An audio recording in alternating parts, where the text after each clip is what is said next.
and we have our presenters for our first presentation. Let's go ahead and start with just some quick introductions. I will start with Representative Chandler up north.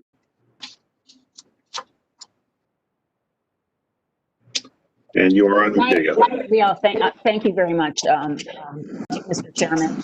Representative Christine Chandler, House District 43, Solomons, Santa Fe, Sandoval, and Rio Arriba counties. And I have a feeling someone is not muted, Mr. Chair. Thank you very much. Take care. Thank you. And again, a good reminder, if we can please mute our lines when we're not speaking. We'll go now to Representative Stansbury in Albuquerque. Thank you, Mr. Chairman. Good morning, everyone. I'm Melanie Stansbury, and I'm a State House Representative in Albuquerque, and I represent House District 28, which is on the northeast side of town. Looking forward to the presentations. Thanks. Wonderful, thank you. And we also have Representative Madrid down south. Morning, Chairman. Thank you, everybody. Representative Willie Madrid, far south, connecting up to District 53 is attached to northeast of Austin. Look forward to hearing updates today. Thank you. And thank you, Representative. I bet you're loving these online meetings with all the driving you do. Absolutely. Thank you. How many cars have you burned through so far being in the House? Let's see. We'll go to. I'm not surprised. I am not surprised. Thank you. Didn't mean to expose that part of your life, but I can only imagine all the driving. We will go to our Vice Chair, Representative Sariñana.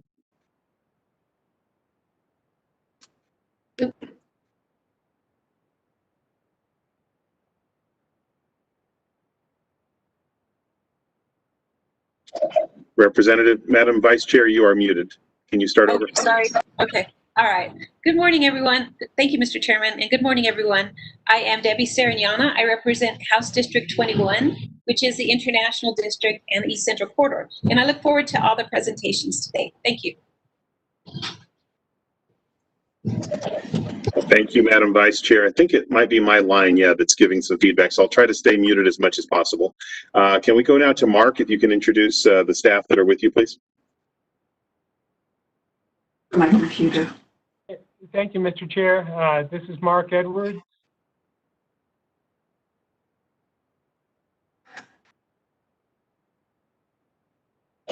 You went back on mute, Mark. I think you need to start again.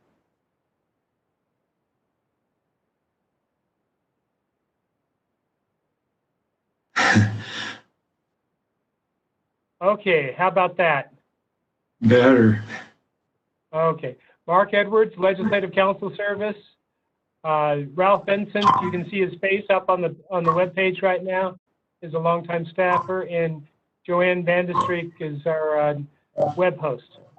Also our Legislative Council librarian. Thank you, Mark, Ralph, and Joanne. All right, we're doing some introductions here. Can we go now to Senator Gonzalez, please? Good morning, Mr. Chairman.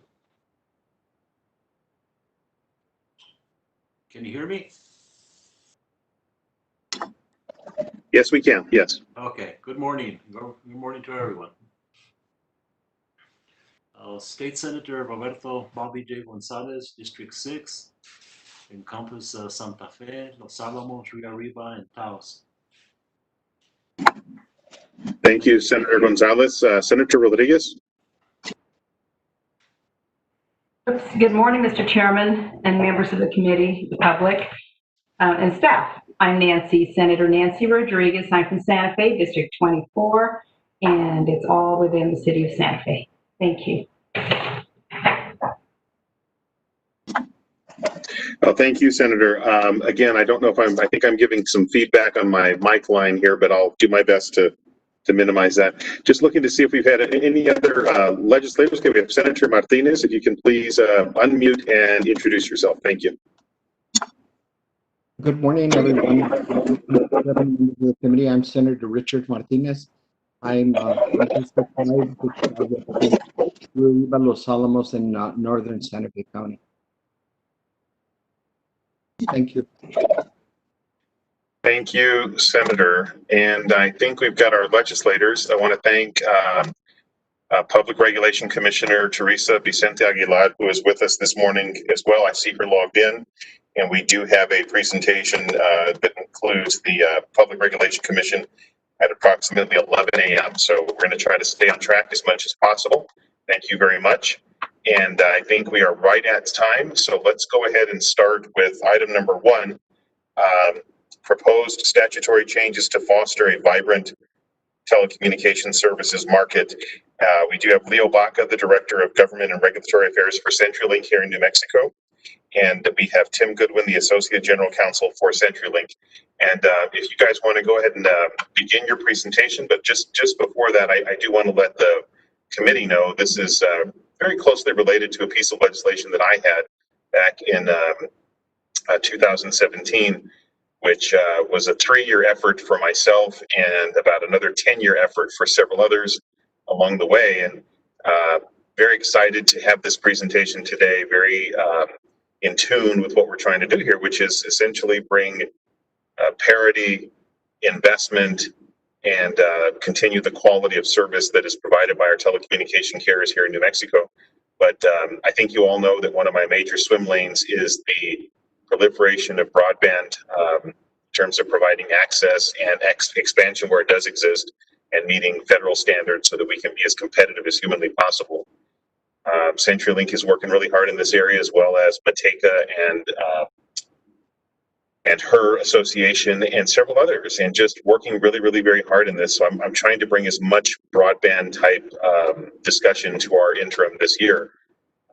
We need this investment. We have serious needs with regard to economic development and job creation, telehealth, and distance learning in all of our communities, not just the metro areas or up and down the I-25 corridor.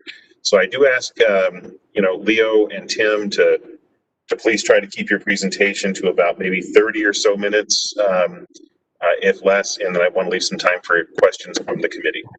So we'll turn this over to Leo Baca to start their presentation.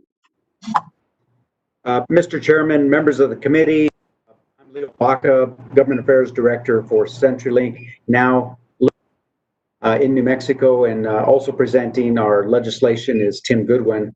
I'm going to start off, though, first of all, letting everyone know that we are now Lumen, and it's just basically a rebranding of our enterprise services to large businesses and government.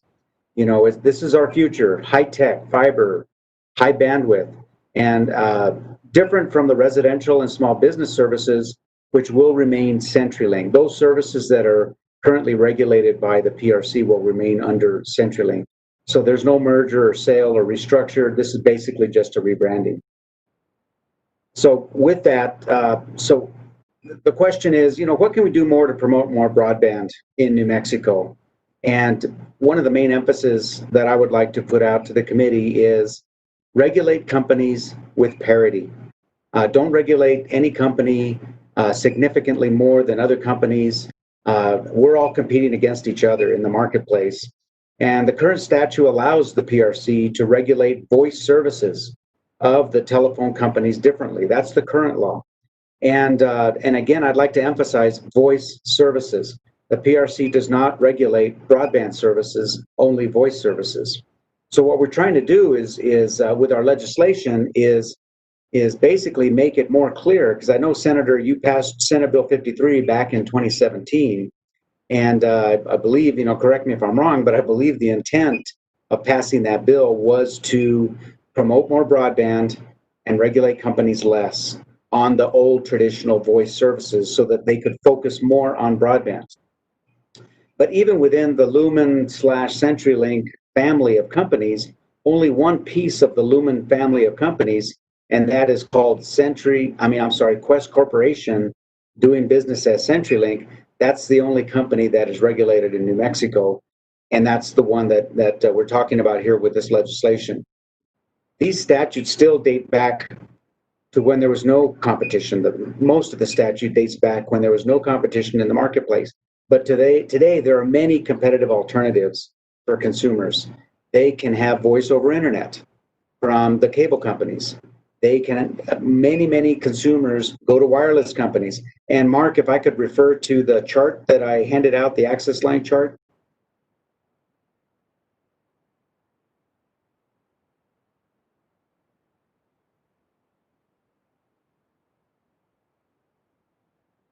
Mark Edwards.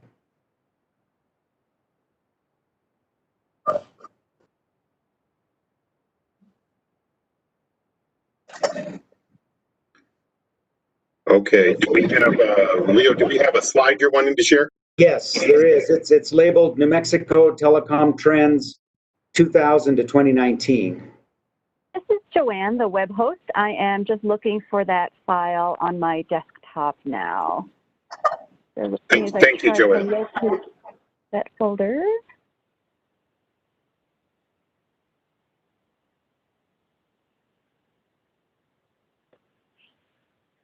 Okay, if you could scroll down a little bit.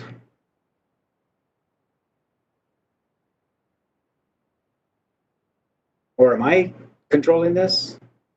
Oh, I can control it. Okay. So if you... Mr. Baca, I am the one who's controlling it. So you can just indicate, where you want me to move on the document. Okay. So if you just go, let's just, you can look at the lines at the top, and then we can go down to the numbers at the bottom, but starting with the lines at the top. Because what I'm talking about is voice providers. What we don't show here are those providers that provide voice over internet, but you can see the wireless providers. If you could scroll more towards the top, showing the lines.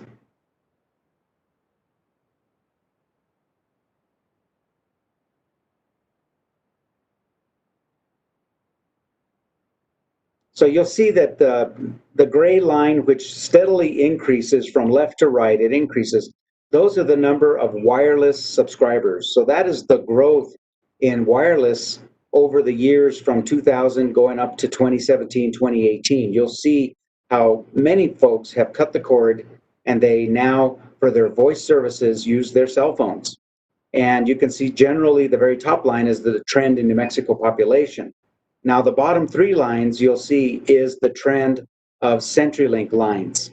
And if you want to see the data below, I know that this chart was handed out to the members of the committee, and so you can look at the chart separately, but you'll see that the trend in the CenturyLink access lines is down significantly. And again, these are for our voice services. In the year 2000, if you look at further down, for total CenturyLink access lines, the year 2000, we were approaching 900,000 access lines. And at the end of 2019, you'll see we were down to 215,000 total access lines. That's residents and business. And the residents and business numbers are broken down a little bit further to the right. So what we're asking for is parity of regulation among all providers. The wireless companies are not regulated. The companies, like the cable companies who provide voice over internet, are not regulated by the PRC. And CenturyLink, on the other hand, has some pretty stringent service quality regulations and consumer protection regulations that no other company in New Mexico has. And we believe that that should change. We think it should be more of a level playing field among all companies. So the proposed legislation provides direction to the PRC on how to regulate providers equally, properly evaluate the entire market to determine effective competition, and to streamline the regulatory processes. So with that, Mr. Chairman, I'm going to turn it over to Tim Goodwin to go through the legislation, and so if we could put the actual legislation up on the screen now, I'd appreciate it.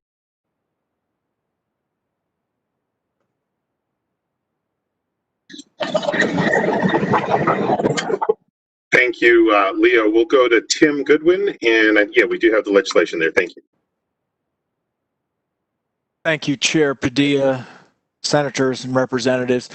My name is Tim Goodwin. I work for Lohman, CenturyLink here, and I am the counsel for regulatory and government affairs, and I have been working for New Mexico for 13 years now, since 2007, but I wanted to talk with you about this bill. This bill is focused at the local exchange operations, which is, as Leo talked about, we're going through a rebranding of our company, and Lumen is rebranding mostly our services that go to enterprise and large business and government customers. CenturyLink will remain the provider or remain the brand under which we provide to residential and small business customers, which is primarily what we're talking about today, telephone service for small businesses and residential consumers across the state. And what we're trying to accomplish here within the legislation, as Leo said, and as I guess Senator Padilla touched on, two things, and they rhyme. It's parity and clarity. We want to regulate all the local exchange carriers more or less the same, and we want to be clear in how we do it. Some of the issues with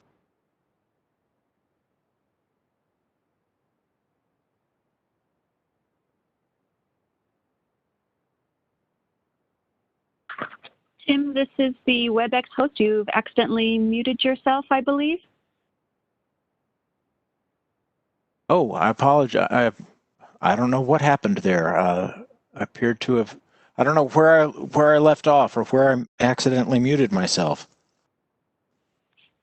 But I'll continue. I believe it was about 20 seconds. Oh, okay. So the idea, remember, the two things, parity and clarity. Regulate every customer, regulate every provider the same or more or less the same, and be clear about how you do it. Those are the two things that we want to accomplish here, parity and clarity.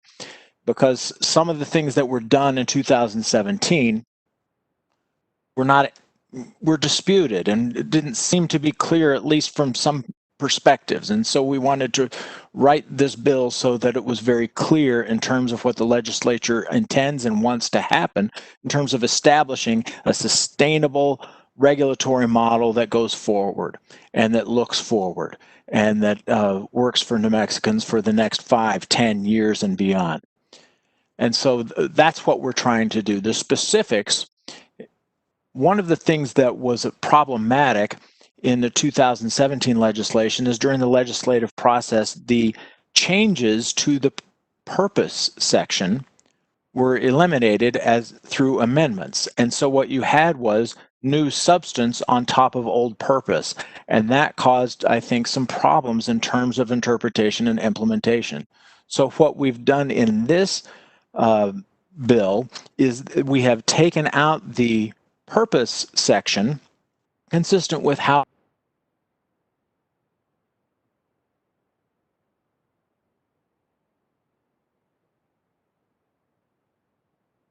You're muted again, Tim.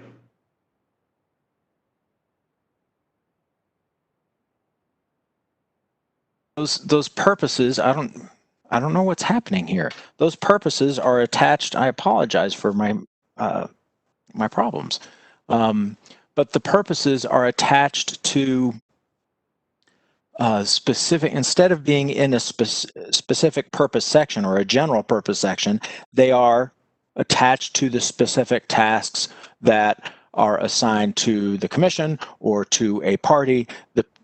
All the specific provisions are more clear because they have a purpose attached with what they're supposed to do. So, for example, in the amendments to Section 63 9A5C on page 2 of the bill, it says, on or before December 31st, 2021, the Commission shall adopt regulations to accelerate a transition away from a regulated telecommunications industry and encourage a broadband-focused competitive market. And so that kind of language was in the purpose section before, but now it's specifically tied to a task for the commission. And it says this is what you're supposed to do. You have a deadline to do it, and this is the considerations that are going to guide you. Now, important for you to hear, this is not a deregulation bill, and in 2017, this bill was not deregulatory either. What is preserved is the Commission's authority over wholesale regulation, over certificates of public convenience and necessity, consumer complaints, service quality, the Universal Service Fund, slamming and cramming. Those are all expressly preserved by Section C that I'm just talking about on pages 2.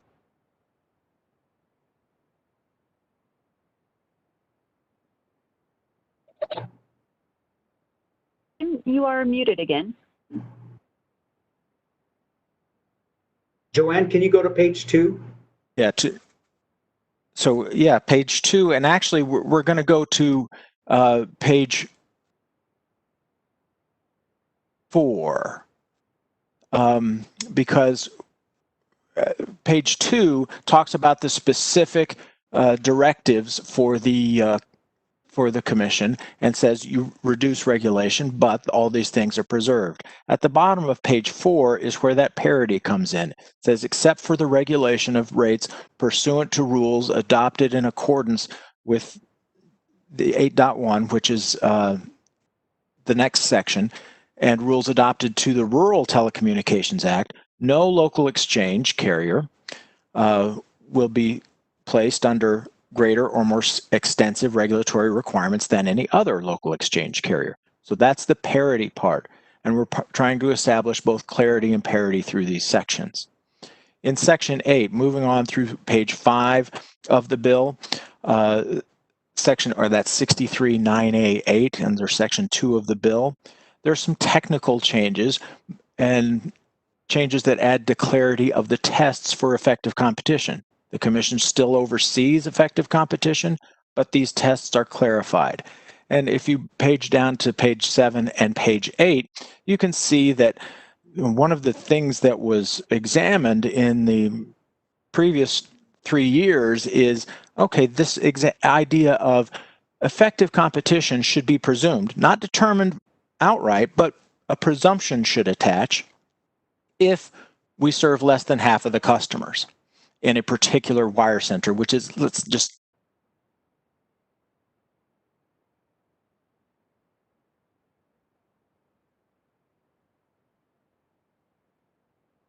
You're muted again. The definitions, I apologize again, the definitions of, I'm going to actually try something else here. Can you hear me now? Can everyone hear me? Yes, we can hear you. Okay. Yes, we can hear you. Okay, I apologize. It might be something wrong with my headset, so I took it off, and I hope this is still clear. And again, I apologize for my technical difficulties going in and out of mute.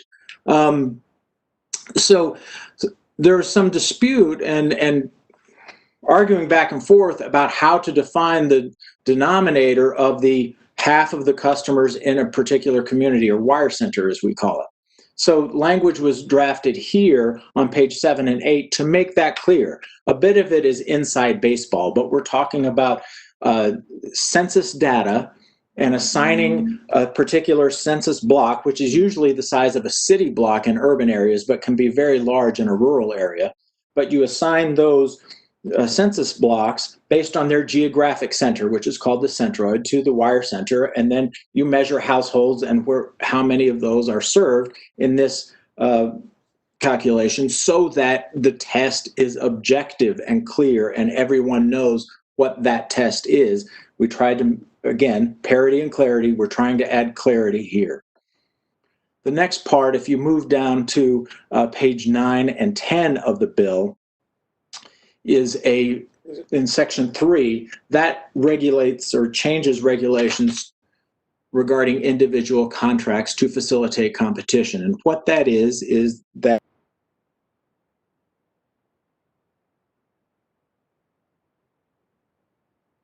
the Commission will have they have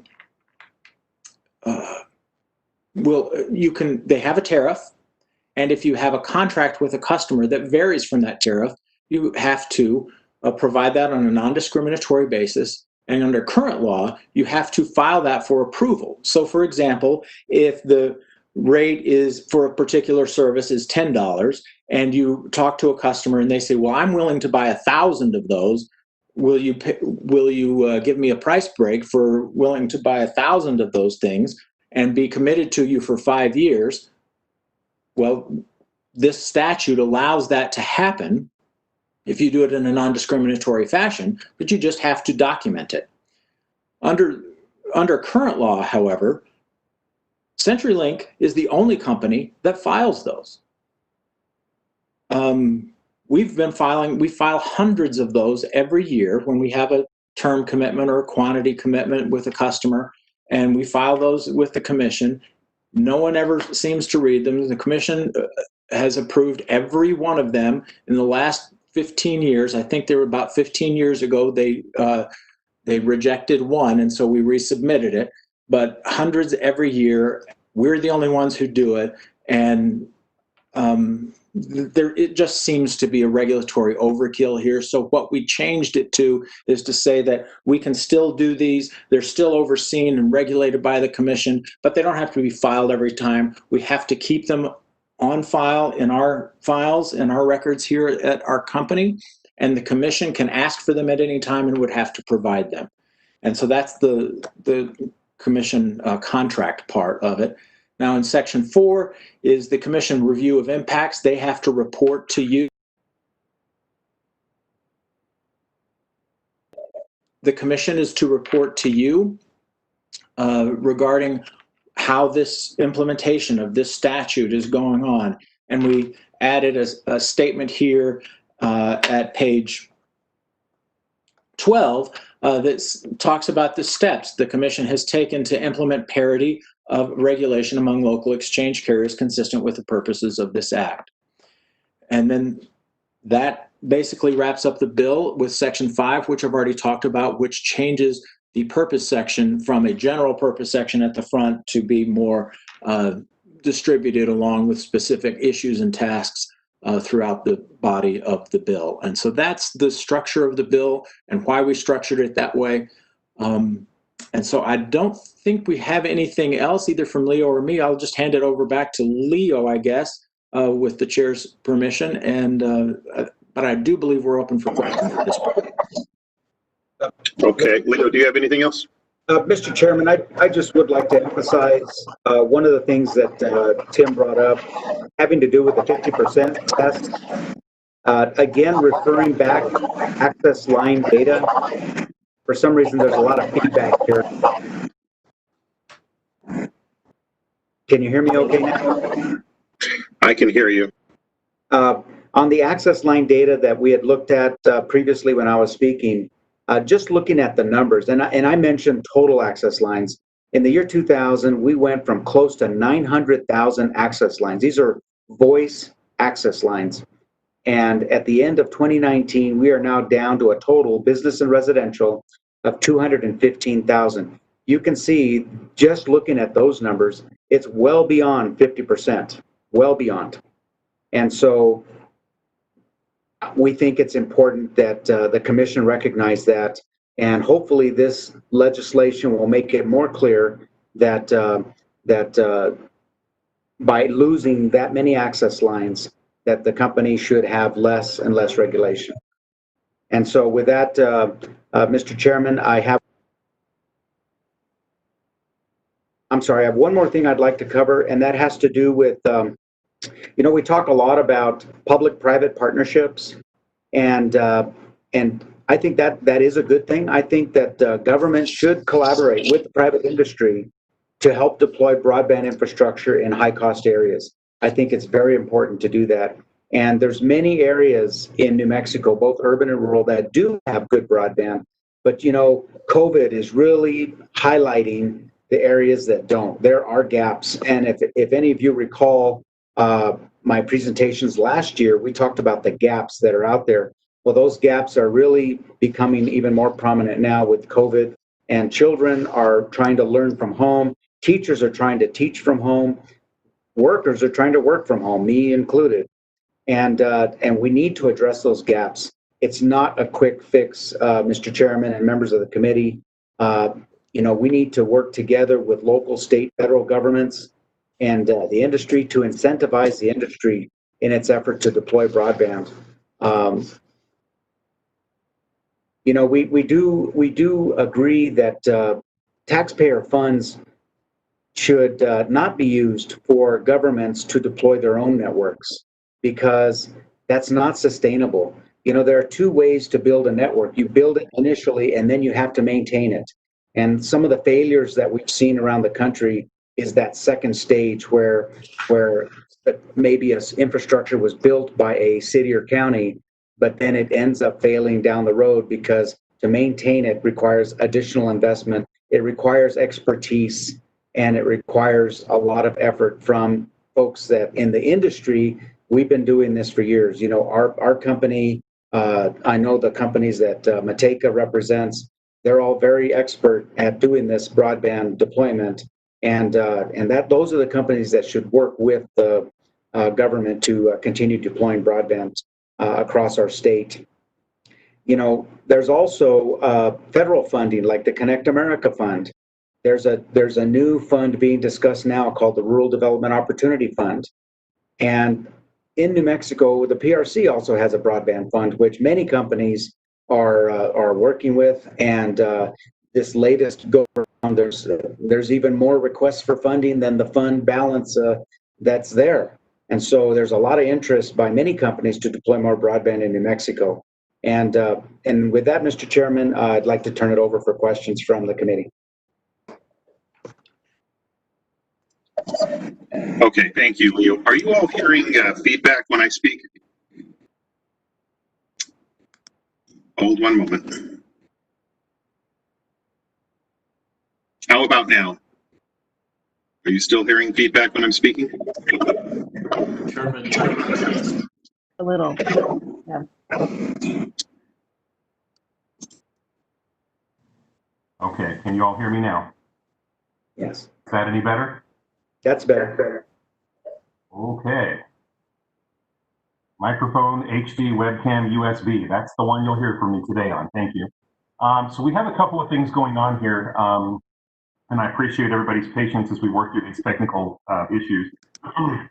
I want to thank Leo and Tim for speaking today and for presenting the finer points of the Senate Bill 53 from 2017, as I mentioned earlier, and then also where we're attempting to go now to bring additional clarity to the legislation that we had then and versus what we need now based on feedback from the Public Regulation Commission, et cetera.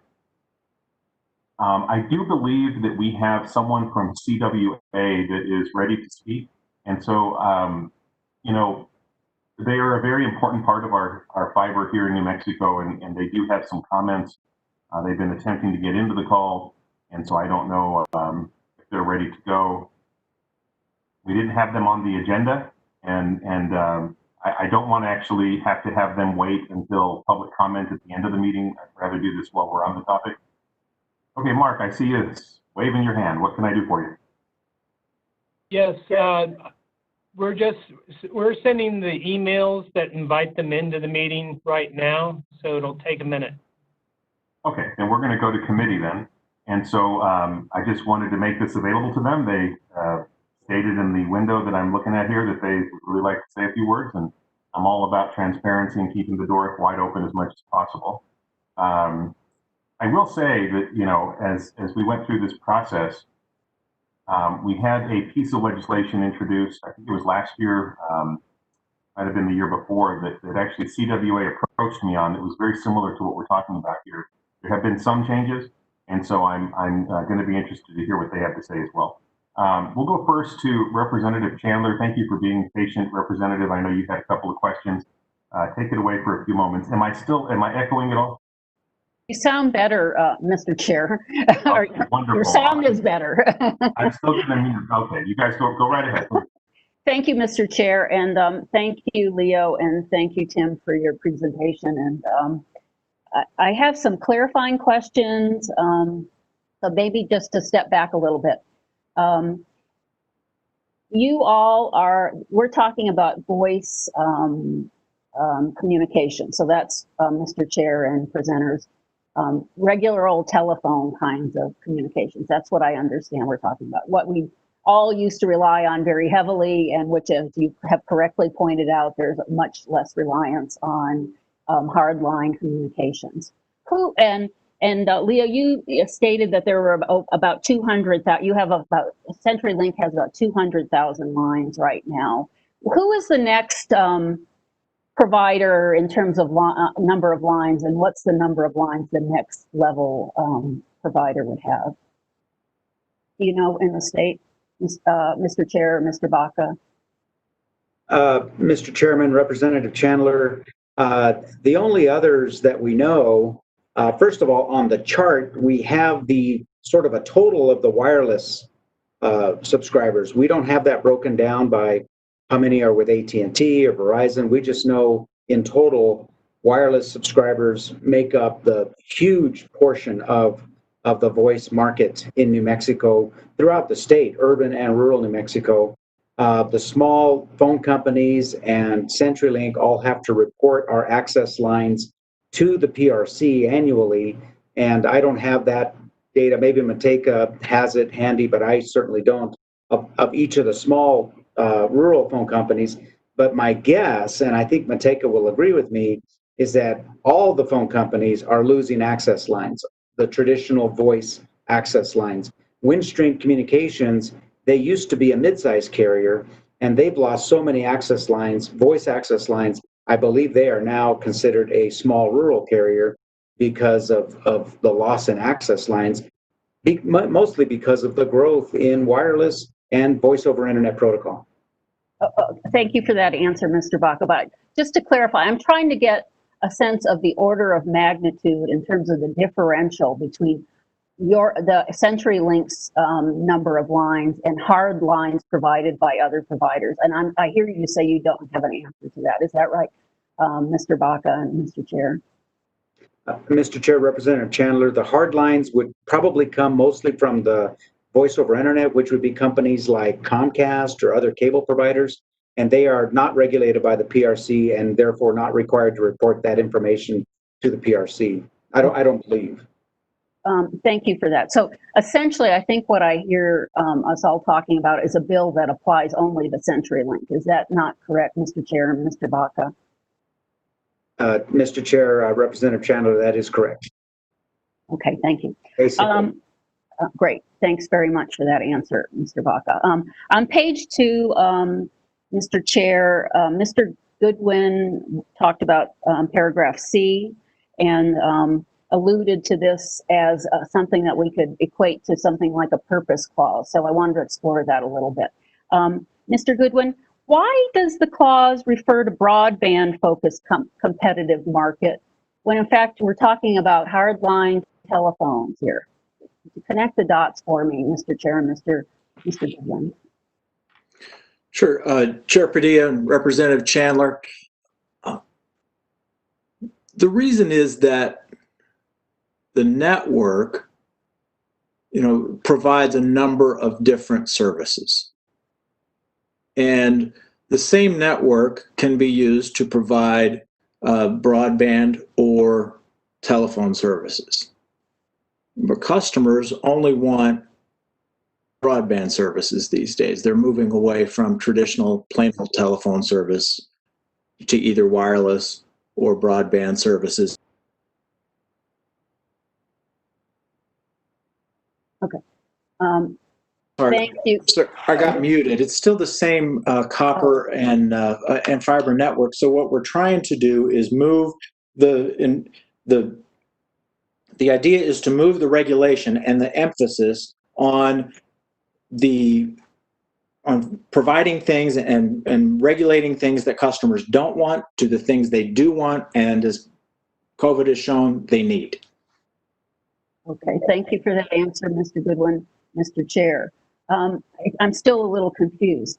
If we loosen the regulations on your voice service, how will that increase your service on broadband to people who need it?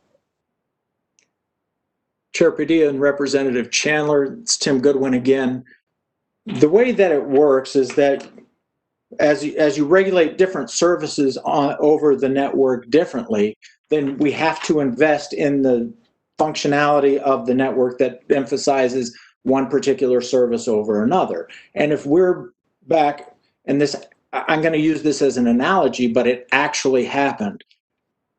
100 years ago, or a little bit more than 100 years ago, railroad was viewed as a monopoly, and it was regulated, and the providers of railroad were required to do all kinds of things because the regulators didn't see trucks and cars and airplanes as competition for that. And so they had to, the companies and the investors in those railroad networks were forced to provide rail service, and they weren't allowed to compete. And so what the result of that is that we have underinvested in rail technology or rail networks over the first part and the second part of the 20th century. Mr. Chair and Mr. Goodwin, thank you for that answer. I'm not sure I fully understand, but that's okay. I'll move on. Okay, I apologize. I got mute. I keep going in and out of muted all the time, and I just that's okay. Can't apologize enough for that.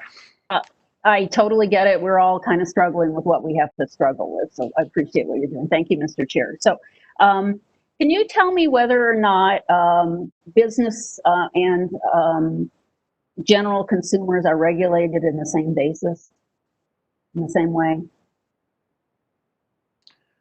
Chair Padilla and Representative Chandler, there are differences in regulation for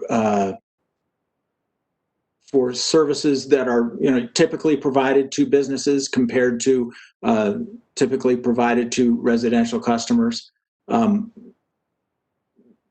of the ways that the regulations talk about that right now is in designed services. So it's not really addressed in terms of residential or business customers, but it's a designed service, but it's only business customers that need designed services for the most part. And the reason I asked that, Mr. Chair and Mr. Goodwin, is I was a little confused as to why you're aggregating on page 8 business customers and general customers, when in fact they don't really fall within the same kind of class of regulation. Maybe you could help me understand that, Mr. Chair, Mr. Goodwin. Chair Padilla and Representative Chandler, the services are the same.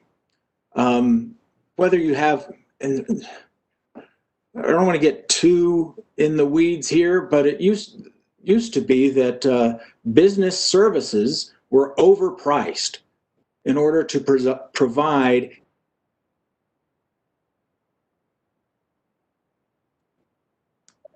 that's unsustainable right now. You can't do that because there's competition for that extra margin that was created by regulation for overpriced business services. That's where competition is come in, either through hardline or VoIP or internet technology. That's where our most customers don't, at the business level, don't use traditional voice services to any great extent because of that.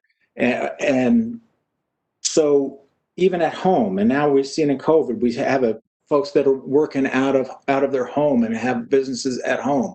Those distinctions are largely being eroded, and while there's still some difference, the competition is more robust in the business area, and you see more of its impact in the residential area.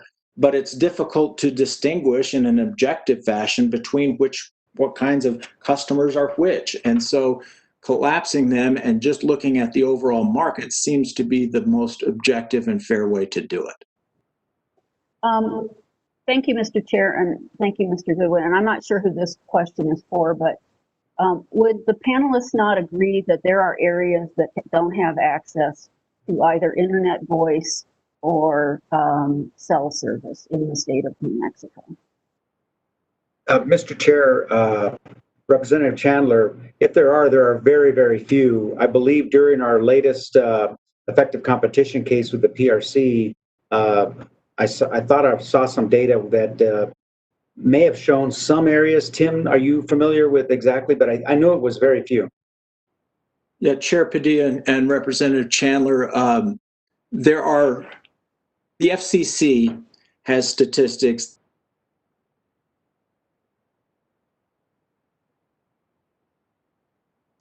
under 1,000. FCC statistics indicate that under 1,000 households in New Mexico lack access to wireless service. The wireless service companies advertise 99.9 or higher than that in terms of penetration.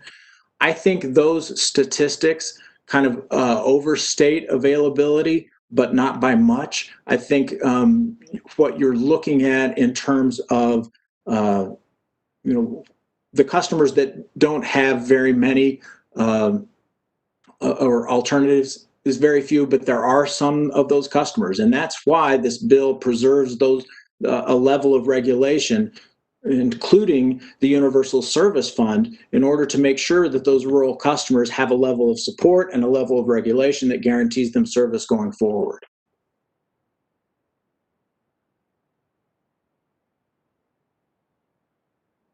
So on that, this is Representative Chandler. Can you please clarify? Do you mean no service of broadband of any kind, including dial-up, those provided by a Lumen or a Comcast or whatever? Is that what you're referring to?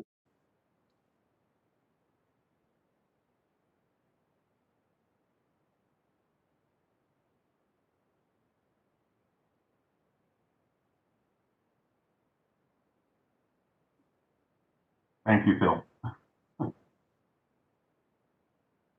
Senator Padilla, I think to follow up on what you said, there are many areas in New Mexico, many more areas in New Mexico that, there's few areas that lack voice service. There's many.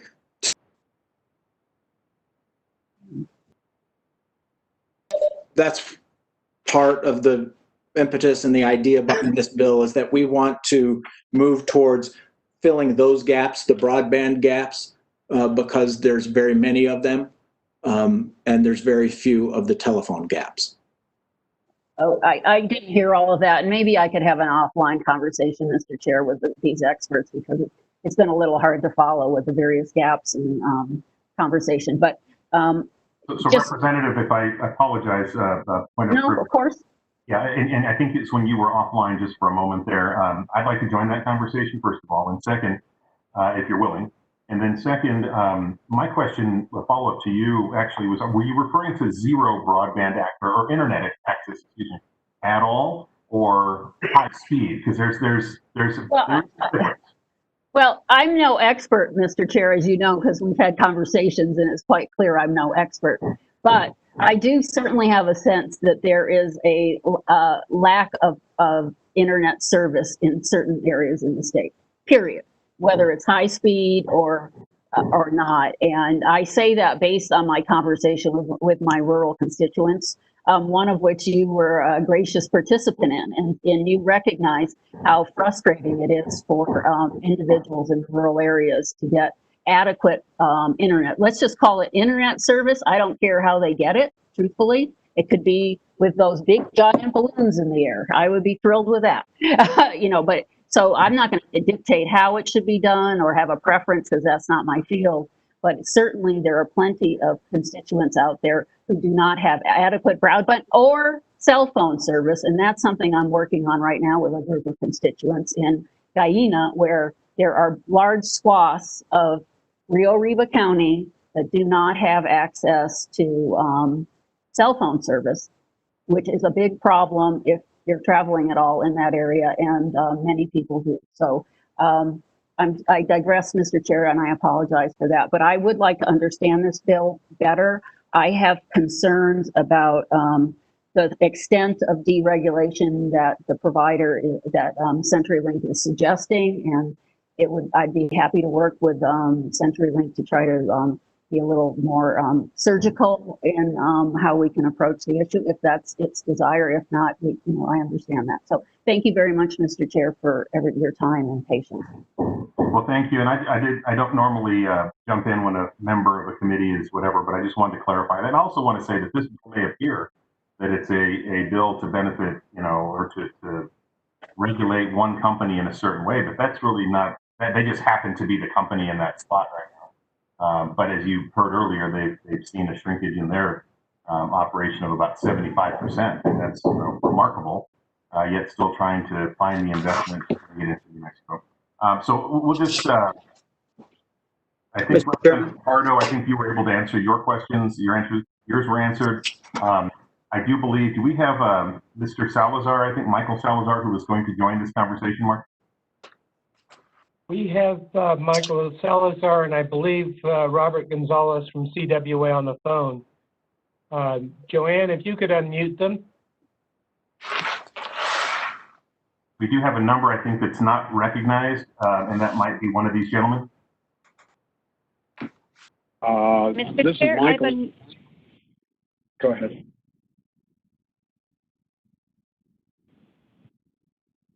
Go ahead, Joanne. Oh, Mr. Chair, I just wanted to let you know that I muted both of them.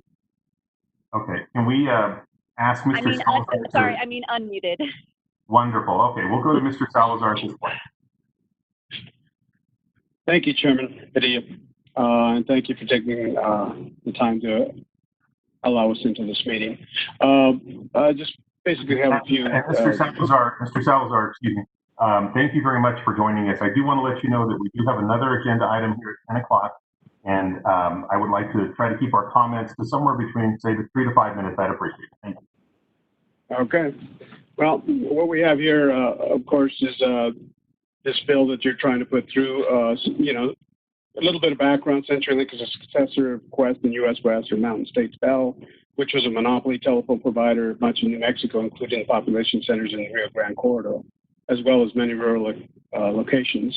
Much of the company's infrastructure was originally built under the monopoly rate of return regulation, under which customers effectively paid back shareholders for their investment, plus a generous return of 10% or greater than 10%. CenturyLink is completely deregulated for business service. For residential service, CenturyLink or CPL has flexibility to compete in pricing for standalone and bundled services. Today, CenturyLink and legacy provider of residential customers, and of which are landline only, there are landline only, and the customers skewed to seniors also include many households in rural and fringe areas that don't have good cell service. Most of the other customers have cell phones but rely on landline because of the poor cell service at the home. Children, disabled, adults, and security systems also need that service. It's fair to say, if not all of these New Mexico legacy CenturyLink households need reliable wired telephone service. For the past decade or more, CenturyLink goal has been to free itself from the quality of service and consumer protection regulations at the PRC, and it has tried that and done that in other states. CenturyLink says that it shouldn't be regulated because its competitors, wireless companies and cable VoIP, aren't, but they do not operate a legacy network serving vulnerable populations, and all of their customers have at least one other choice. In 2019, CenturyLink applied for the residential deregulation under the 2017 amendments to the Act of Senate Bill 53, specifically Section 63-9A-8C, which gives a finding of effective competition based on incumbents' line loss of greater than or equal to 50%. CenturyLink lost because it did not provide the data that the words of the statute required as a denominator for the 50% test.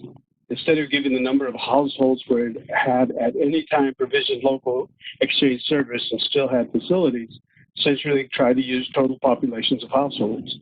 And that's what would happen with the new type of census county. So basically this bill, it's a kitchen sink approach. If all parts of this bill, new parts of this bill are enacted, CenturyLink's residential services would be deregulated without even needing a finding of effective competition. If you look at page 3, lines 15 through 17, adding competitively neutral can mean that the PRC is required to regulate CenturyLink the same way as its competitors are regulated. For example, not at all with state quality of service regulations. Page 4, lines 10 through 12, the PRC was to reduce CenturyLink's regulatory requirements for quality no matter what else happens or is proven. Page 421 and page 5, line 5. The PRC may no longer regulate CenturyLink quality more strictly than any other local exchange carrier of any size.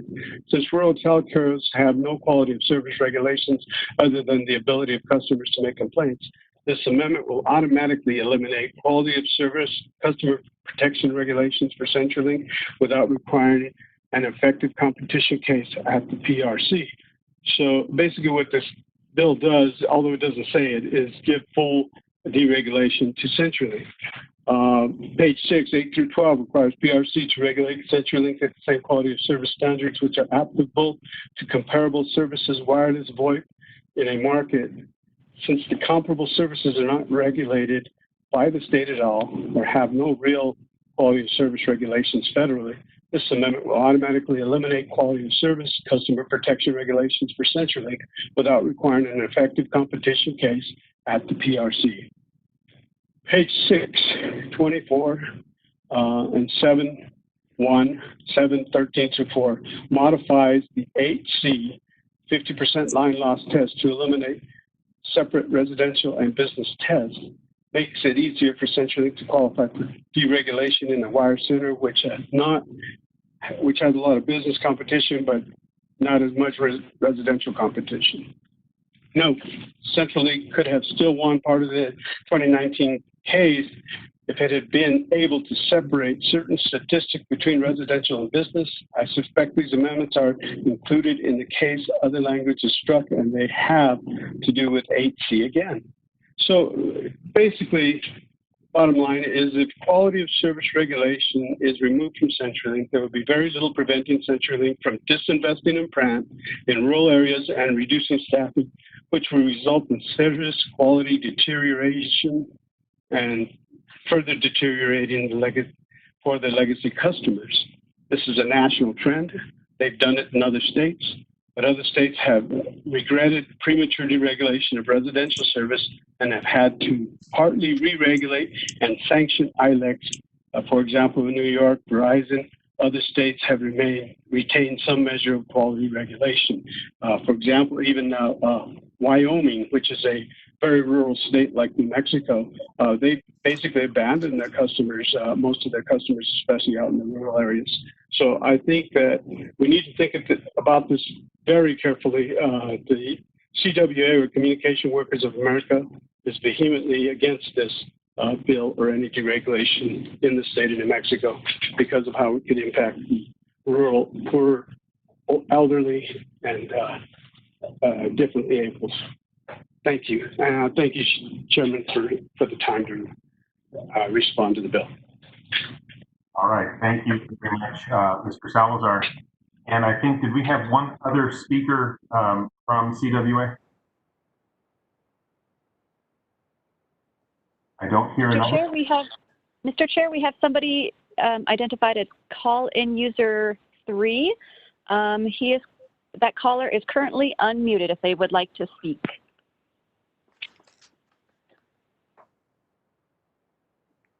Okay, thank you very much, Joanne, and thank you, Mr. Salazar. Appreciate your comments. I believe that we can have, as you know, I've made myself available to meet with you many, many occasions, and we can do that again. I'd like to go now to Representative Lujan, who has her hand. Thank you, Mr. Chairman, and thank you for the panelists today. And I did have a question before CWA came on, and it went to some of the things I spoke of, and I just wanted to get some clarity from Leo or Tim, who actually spoke about it in this bill, and it was on, I believe, page 5, and anyway, or page 8, when you're talking about the 50% of service of customers and how that. Can you just explain that? I think you went out at that time, and how that all pertains to at what point the regulations are changed and things like that. Can you talk to me about that or explain it to me a little bit better, because I don't understand it. Sure. Chair Padilla and Representative Lujan, this is Tim Goodwin again. And so the existing law, and actually the law that had existed before 2017, set up what is in subsection B, which is on pages 6 and into page 7, pardon me, which is a test that talks about, okay, well, what are we, the commission does a deep dive into the extent to which services are reasonably available from other providers and all those other 7 factors that are listed in that statute. In 2017, Senate Bill 53 added a kind of a shorthand to say, look, if you're only serving half the customers in a particular wire center, we should presume that effective competition exists. You're not a monopoly if you're serving less than half of the market. If somebody else is serving most of the market, you shouldn't be regulated like a monopoly anymore. But that operates legally as just a presumption. In other words, it's presumed, and someone can present evidence to the contrary. Says, yeah, I know they only serve 30% of the market, but, and whatever their evidence is. So that's how the presumption works. And the way it was set up in 2017 is supposed to be half that, you serve half the customers, then that presumption.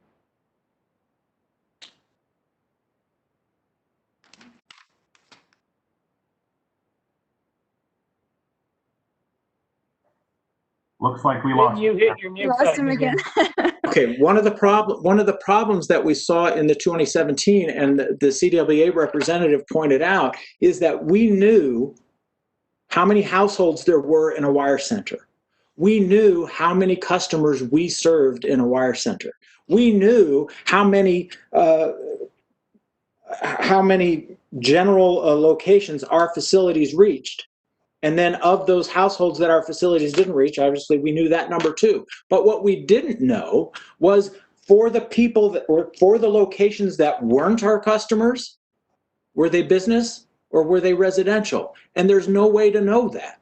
And so the commission, adopted an interpretation that held that we failed to present sufficient evidence of any wire center having effective competition, even the wire centers where the evidence showed that we served, wait for it, less than 1% of the customers in that wire center, we still lost. And so this language is supposed to make it more objective and straightforward to get to that presumption that says if you serve less than half the folks in a wire center, we're going to presume that there should be less regulation. And that's what effective competition means. So once you make an effective competition ruling, the commission is supposed to reduce, not necessarily eliminate, but reduce regulation. So that's how that is all supposed to work. And so we set aside some objective measures about census blocks and those types of things so that there's no.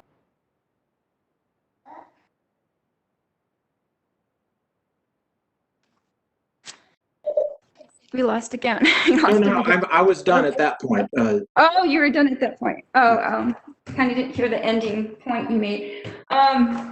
So, okay, I appreciate that and that background information and just didn't catch it and I just wanted some clarity on that. So, okay, so thank you for that. I still have other questions and I know I'm limited on time, so I'll get some other answers from you at a later time. But and I just wanted to say how this, again, I liked what Representative Chandler was discussing. Maybe I can be part of that conversation because I'm confused too why we're bringing broadband exactly into this when we're talking about, this other part of what other services that you're providing. So if I could be a part of that, I just have some other questions. I'm a little confused on some of this information that you're putting forward in this bill and how it all comes together and what it means, what the bottom line means with it all. So, Mr. Chair, thank you for your time. I would like to be part of that conversation too, if you don't mind, because I liked a lot of the questions that Representative Chandler brought up as well. So thank you, and we'll continue the conversation. Thank you so much. Okay, thank you, Representative Lujan. Do we have other members of the committee with questions? And if we can place our hands down after question, that would be great. I would appreciate that so I don't get confused. Okay, so I just had a couple of follow-ups. Thank you, gentlemen, for your presentation. One of the ways that we communicated the need for, this type of legislation back in 17 and what we're talking about now, what we're looking into the future, is really around investment in New Mexico. We don't have all of the dollars we need right now to be able to do some of these large things we'd like to do and meet some of these goals that we have that we badly need. So Leo, what investment has been made in New Mexico since 2017 by your company? Mr. Chairman, every year CenturyLink invests millions and millions of dollars into New Mexico for its entire network and to provide new services for customers, fiber-based services, copper-based services. We provide investment in urban New Mexico, rural New Mexico. Some of the areas in rural New Mexico, we've utilized other sources of funding, such as the Connect America Fund. We've deployed a total of close to 25,000 homes and small businesses with broadband services throughout rural New Mexico in the past several years using the Connect America Fund. There's other funding sources that we're looking at into the future from the FCC. As I mentioned earlier, the PRC's Rural Broadband Fund. We have made requests from the PRC for the past 2 years that we're working on. We have a new request on the table, close to $1 million to provide broadband in rural New Mexico that the PRC is evaluating, and we should get a decision from them probably within a week or two. And so we emphasize investment in New Mexico, both urban and rural New Mexico, and our service quality. I think I think our service quality has improved. As you all know, last year a report was given to this committee showing a decreasing trend in complaints from customers. And so that's one good indicator that we're doing a better job with our service quality. Well, Senator Padilla, go ahead, Tim. You're muted, Tim. So Senator Padilla, apologize again. We invested more than $40 million is the figure for 2019.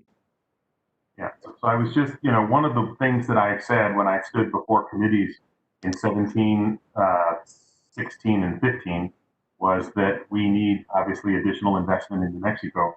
And I just, I want to remind everybody that, we have a very expensive proposition in front of us as we try to attain these high-speed broadband goals, the copper lines, all the different things that we try to do here.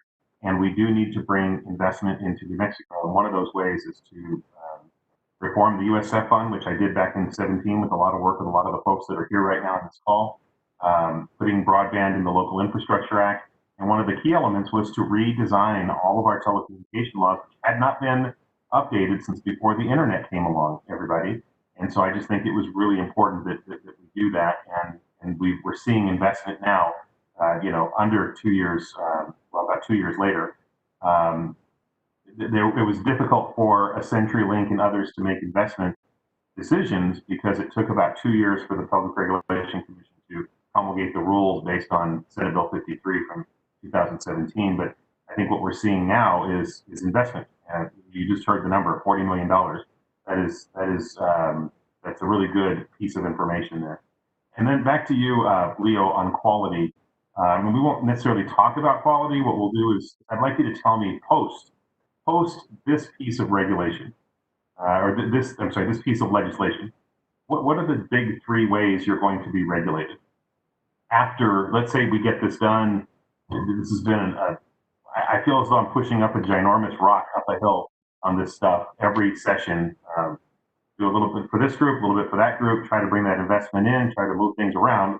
And as difficult as it is, it's very important for our state. But what would regulation look like for you after we get something like this done?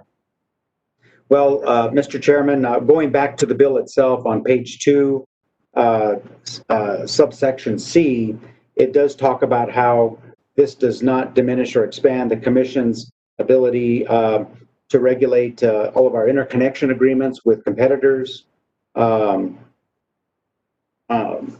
Also, the rights or obligations of any provider holding a certificate.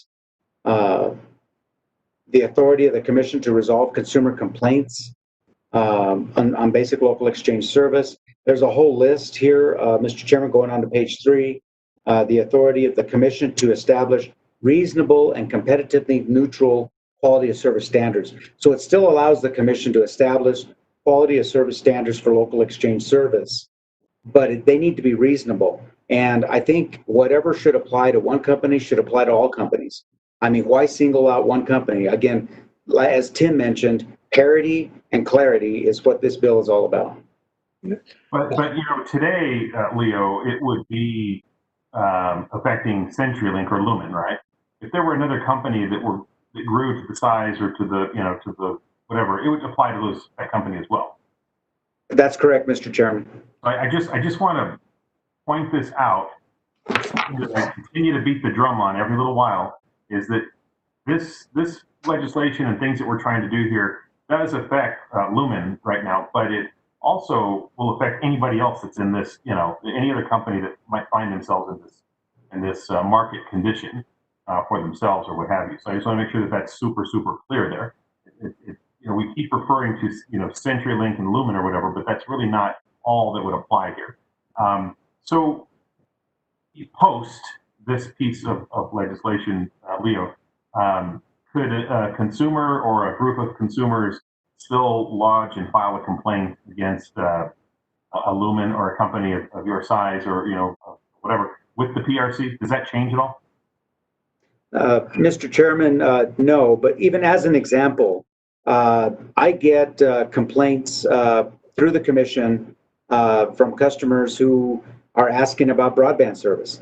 The Commission does not regulate broadband service. So even on those complaints, I still respond. We are still responsive to the Commission on any complaint from consumers because they're our customers. We want to treat our customers right. We want to keep them as customers.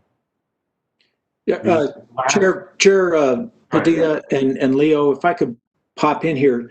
Yes, absolutely, that the statute expressly preserves commission complaint authority. But one thing that Leo didn't touch on that we hadn't talked about yet, which is still be preserved, is that our obligation to serve through provider of last resort or eligible telecommunications carrier obligations, or the obligation that's currently in our tariff that says we have to serve every customer who requests it in our territory, or the obligation in federal law that prevents us from discontinuing service to any area without getting permission from the FCC.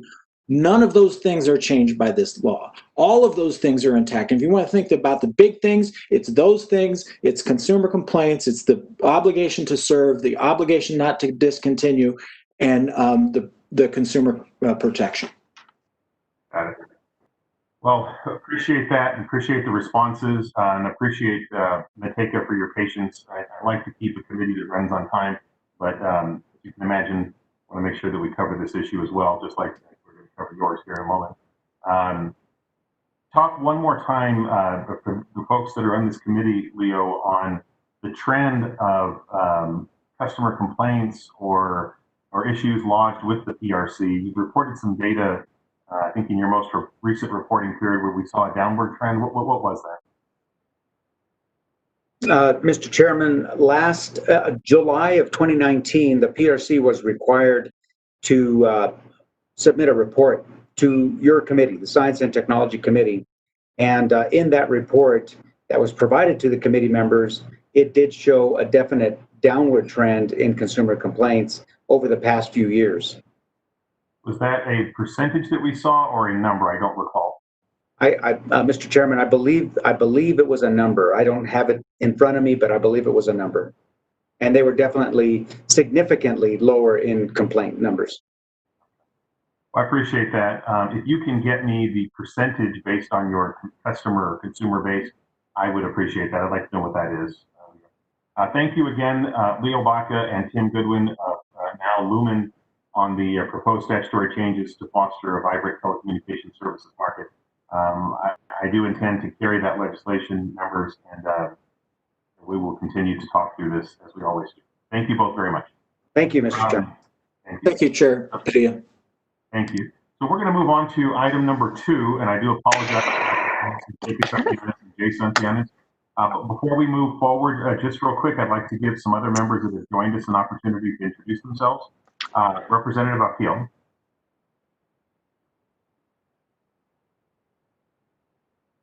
Representative Abbas Akil. Okay, we'll go to Representative Fajardo.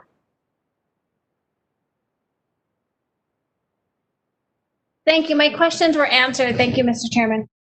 Would you like to introduce yourself, Representative, and the area you represent? Oh, I'm sorry. State Representative Kelly Fajardo. I represent Valencia County. I'm over here in my office today with my granddaughter, so that's why I'm a little distracted. I apologize. And thank you guys so much. I love it. I love that you're including her. Thank you, Representative. Senator Candelaria.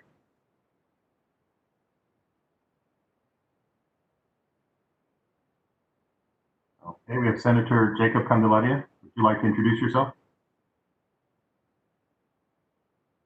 Okay, we'll go on to Senator Burt. Thank you, Mr. Chairman. Bill Burt, Senator, District 33, which is the northern half of Otero County, a good portion of Lincoln County and into Chaves County, West Roswell. Thank you. Thank you, Senator Burt, and thank you, Representative Akil and Senator Candelaria for joining us as well. Let's go now on to item number 2, rural and small carrier perspective on New Mexico's regulatory environment. And I'm going to hand this over to Mateca Santianes, who is the Executive Director of the New Mexico Exchange Carrier Group. Also with her is Jay Santianes, the Registered Lobbyist for the New Mexico Exchange Carrier Group. And I do believe we have Mr. Bill Templeton as well, who represents them as well. So let's, if we can keep the presentation, Mateca, please, to about 20 minutes, and that'll give us some time for a few questions. Please take it away.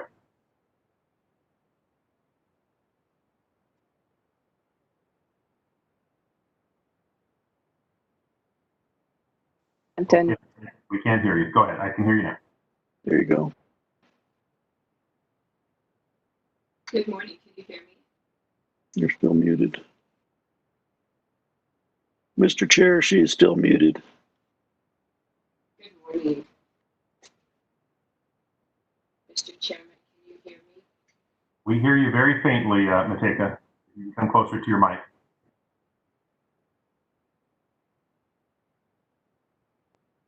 Good morning. Mr. Chairman, can you hear me? Thank you.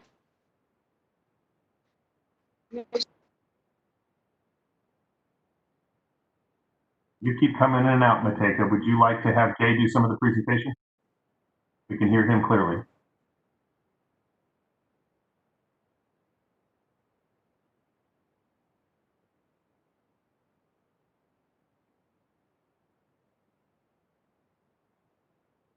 Mr. Chairman, is this a little more clear? Thank you. Thank you. Again, Mr. Chairman, members of the committee, thank you for the opportunity to address you this morning regarding the rural and small telephone carriers' perspective on the New Mexico regulatory environment. My name is Mateca Santianes, and I am the Executive Director of the New Mexico Exchange Carrier Group, or the NMECG. With me today are Jay Santianes, lobbyist for the NMECG, and Bill Templeman, attorney for the NMECG. You have before you a PowerPoint presentation. And Joanne, if we could move to slide number 2. This is an introduction of who we are. The New Mexico Exchange Carrier Group is a telephone industry association for incumbent rural companies providing voice and internet service to customers in the most rural areas of New Mexico. The group was formed to improve communications with the industry as well as with legislators and the Regulatory Commission. Our main objective is to help small telephone companies in New Mexico provide excellent telecommunication services at affordable rates. The task is a challenge difficult to achieve considering the vast rural areas that make up our service areas, but easily accomplished due to the commitment the small companies have made in serving their customers. We are most proud of our high availability rate of broadband services in the very rural areas we serve. We are proud to be among the best employers in our communities and of the longevity and dedication of our employees. And our commitment is to continue delivering affordable and reliable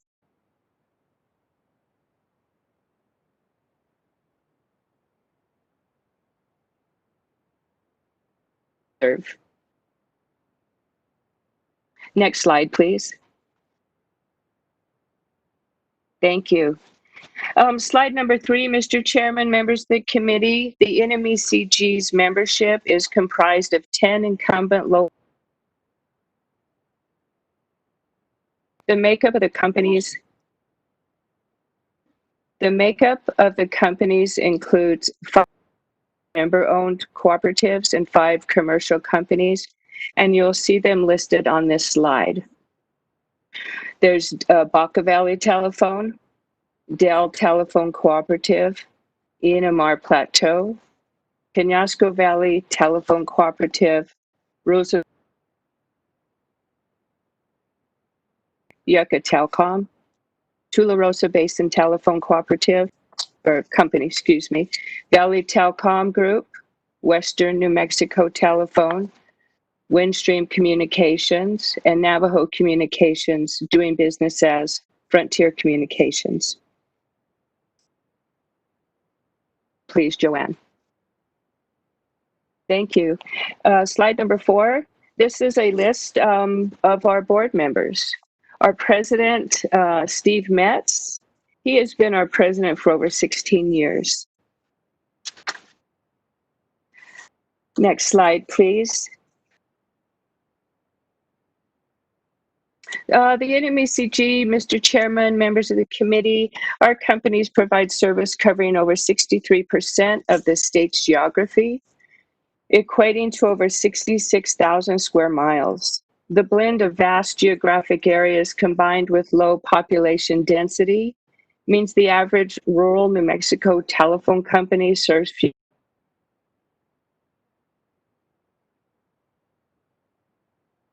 Next slide, please. Slide number 6. This is a map of all of the local exchange boundaries in New Mexico for companies, but all of them. We offer this slide for informational purposes. This can give you an idea of each company's incumbent area. Next slide, please. Slide number 7 is our fiber route map, which shows our routes. However, we have many miles in our exchange boundaries to individual customers and equipment. This just gives you a snapshot. Mr. Chairman, members of the committee, I will pause for now and turn it over to Jay Santillanes, who will begin on slide number 8 on NMECG's rural and small carrier perspective on New Mexico's regulatory environment. Okay, thank you, Mateka. And Jay, if you can take it away on the regulatory stuff, and we can focus, please, comments on the regulatory, and then we're going to go to questions. Thank you. Good morning, Mr. Chair, members of the committee. I'm Jay Santillanes, registered lobbyist for the New Mexico Exchange Carrier Group. Our discussion today will detail New Mexico Exchange Carrier's rural and small carrier perspective on the New Mexico regulatory environment. All of our members companies are regulated by the PRC under the Rural Telecom Act for companies with less than 50,000 access lines. And the majority of our companies have less than 10,000 access lines.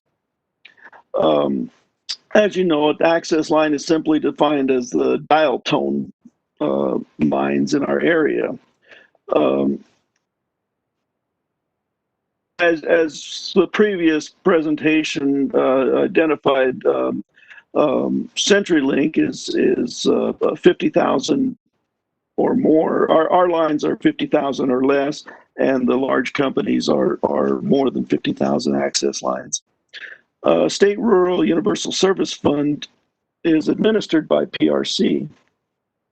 The SRUSF helped give our members the ability to advance broadband in rural New Mexico. And our eligible carriers receive SRUSF support.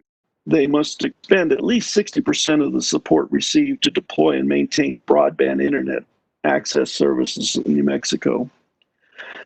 And beginning in 2018, a minimum of $5 million annually of the SRUSF is dedicated to broadband program, issued as broadband grants administered by PRC. We have a long history of working with PRC on telecom issues and now broadband issues.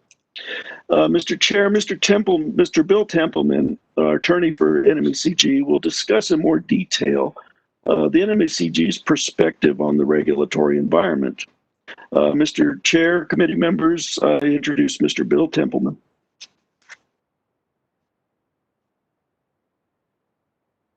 Okay, Bill, if you want to unmute and continue the presentation, we'd like to move as expeditiously as we can so we can get to some questions. Thank you very much. Can you hear me, Mr. Chairman? Yes. All right, I'm going to proceed with some brief comments about the PRC's regulation of small rural carriers in New Mexico. I have served as the attorney for the NMECG for more than 20 years and have been involved in many proceedings at the PRC. So I just wanted to give an overview briefly here of the PRC's regulation. As Jay has indicated, the members of the NMECG are all under 50,000 access line carriers. They serve rural areas in the state. In response to that earlier inquiry from Representative Chandler, Windstream is one of the NMECG's members. It has something less than 40,000 access lines. All other members are less than 10,000 access lines, and some are less than 1,000 access lines. So we're talking about companies that are significantly smaller than CenturyLink. And as a result, these smaller carriers are regulated in New Mexico under a different statute than CenturyLink. The rural carriers are regulated under the Rural Telecommunications Act and under certain rules that have been adopted by the PRC to implement that Rural Telecommunications Act. The rural carriers are not regulated by the New Mexico Telecommunications Act, which Mr. Baca and Mr. Goodman were discussing with the committee earlier. In fact, in the Rural Telecommunications Act, the legislature has expressly recognized that rural carriers should receive relaxed and streamlined regulation in comparison with non-rural carriers, primarily because they serve such high-cost areas with such low density. So it's very difficult to provide affordable service in the rural areas that are served by the smaller carriers. Under the Rural Telecom Act and the PRC's rules, the relaxed regulatory provisions allow for rural carriers to introduce new residential services and adjust most of their rates with just 10 days notice to the commission. Business rates and services are not regulated for small rural companies, and basic increases in basic residential voice service are subject to relaxed and streamlined procedures in front of the commission. Rural carriers, including all NMECG members, have worked hard to keep their local rates low so that their customers can obtain affordable voice services within their areas. And so there have been very few proceedings at the PRC in recent years involving race.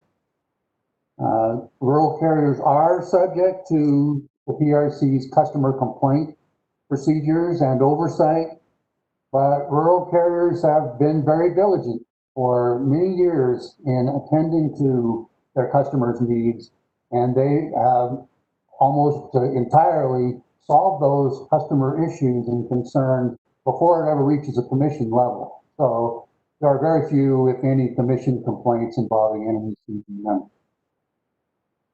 The rural carriers also submit an annual report with financial and other data to the commission each year so that the commission is informed about what these rural carriers are doing in the way of investment and performance in the state. The primary priority of activity between the rural carriers and the PRC in recent years has involved the State Rural Universal Service Fund, which Jay referenced.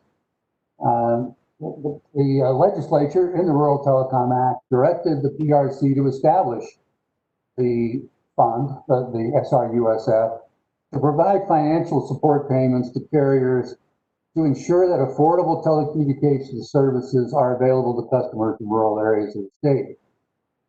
This SRUSF is funded by contributions from non-exempt telecommunications carriers in the state through a monthly surcharge.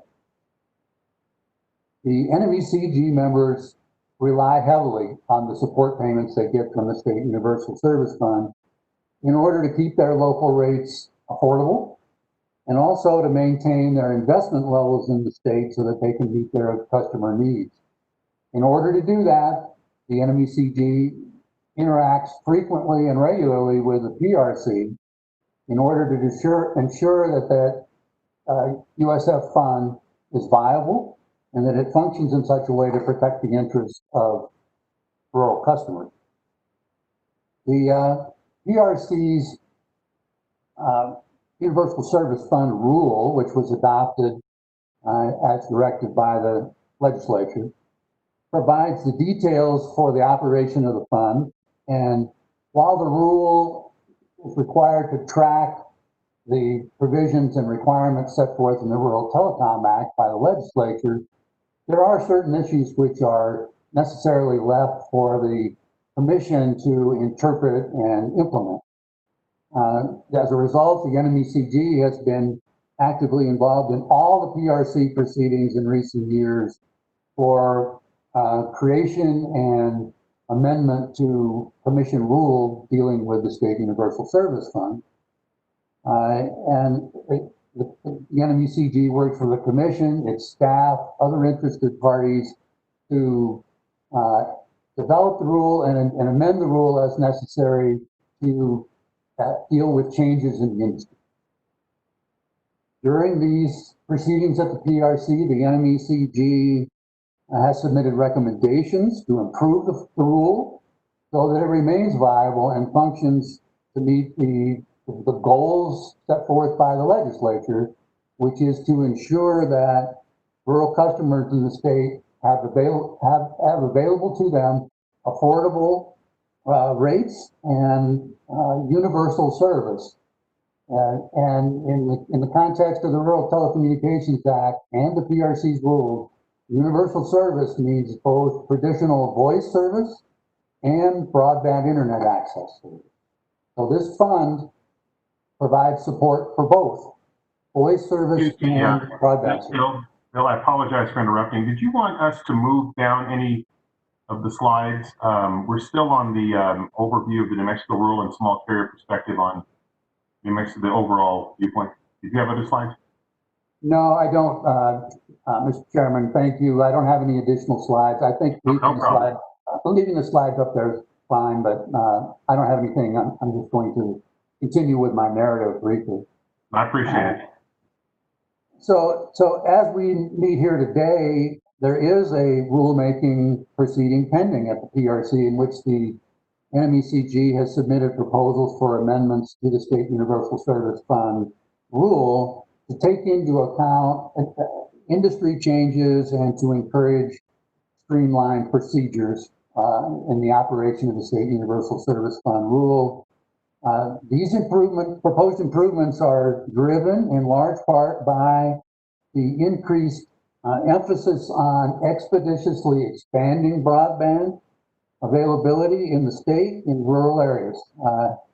As you all know, and has been referenced by the chair here today and by CenturyLink, the pandemic that we are facing today has magnified the importance of broadband through distance learning, telehealth, and remote working conditions, and all of which are dependent on having adequate broadband service available.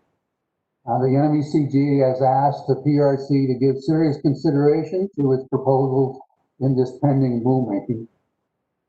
So with that brief oversight of regulation of rural carriers by the PRC, I can state that the NMECG and its members are, for the most part, able to work effectively within the regulatory parameters that have been established by the PRC for regulating rural carriers. Again, I say rural carriers, we're talking about under 50,000 access lines.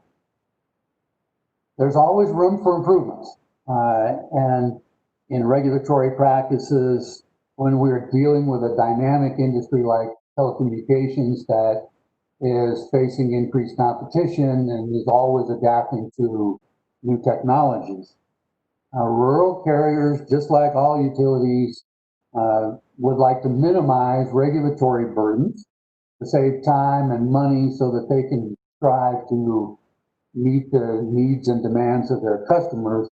And for that reason, the NMECG works with the PRC and its staff regularly to make appropriate adjustments to the regulatory scheme, the statutory and rules, to assure that rural customers are protected. Generally, this collaborative process has worked well, and reasonable improvements have been made by the PRC.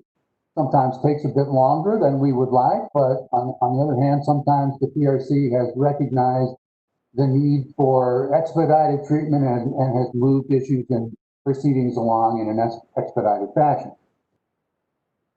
The NMECG is aware that the PRC and its telecom staff depends on having adequate workforce and funding in order to perform its important work, and our group supports the PRC's efforts in obtaining appropriate funding to meet its needs. Occasionally, the NMECG has found it necessary to support amendments to the Rural Telecommunications Act to clarify the responsibilities of the Commission and its scope of jurisdiction.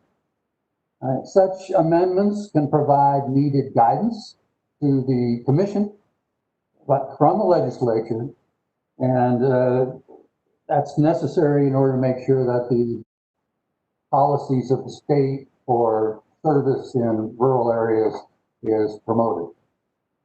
So let me just close by saying that at this time, the NMECG is focused on seeking improvements in the PRC's State Universal Service Fund rule in the rulemaking case that's pending at the Commission. And the group does not anticipate pursuing any legislation to amend the Rural Telecom Act in the upcoming legislative session. I'll go ahead and stop now and turn things back to Teka. In the event there are questions, I'll be happy to answer what I can. Thank you, Bill. Mr. Chairman, members of the committee, and thank you for your time today.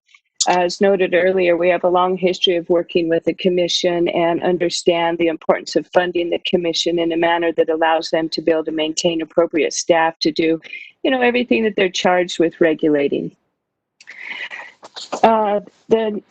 Joanne, next slide, please, and thank you. The next part of our presentation, and I'll be very brief, mainly is for informational purposes. Mr. Chairman and members of the committee, we want to be able to give you as much information about our individual member companies as we can.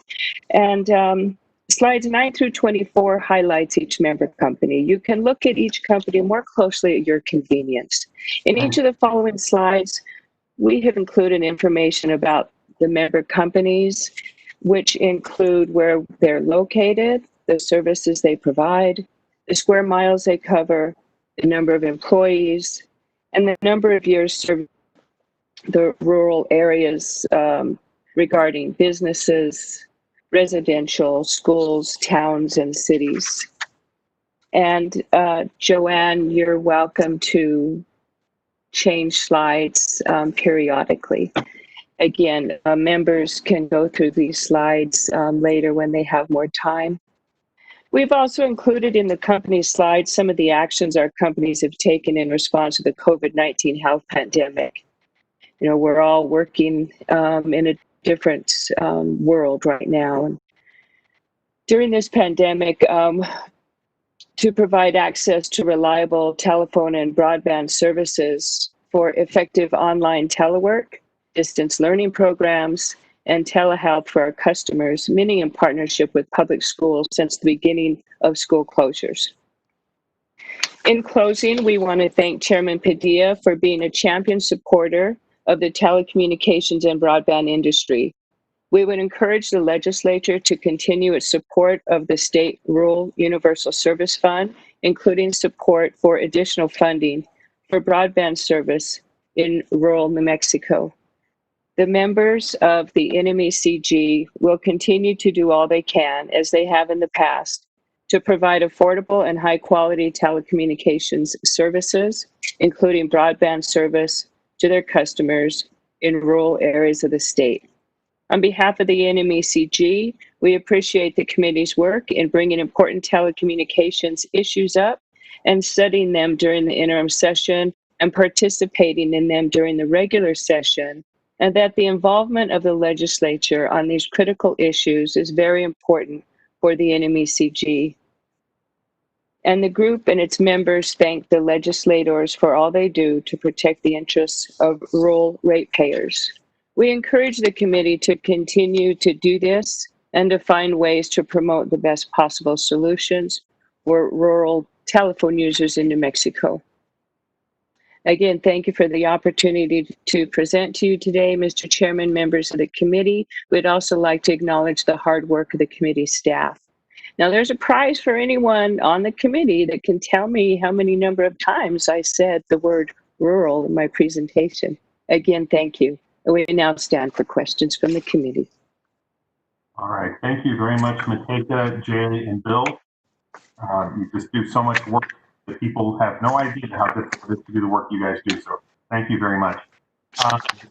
I want to take a few moments and see if there are any questions. I don't see any hands raised at this point. Give a few seconds there. I do want to acknowledge also the work that, well, before I do that, I will yield to Representative Christine Chandler. Thank you very much, Mr. Chair. And I have a question. I'm not sure it's appropriate at this time, but since we talked about funding these various funds, so the rural yada yada fund, and the state needs to put more money into funds that help the provision of internet service and so on.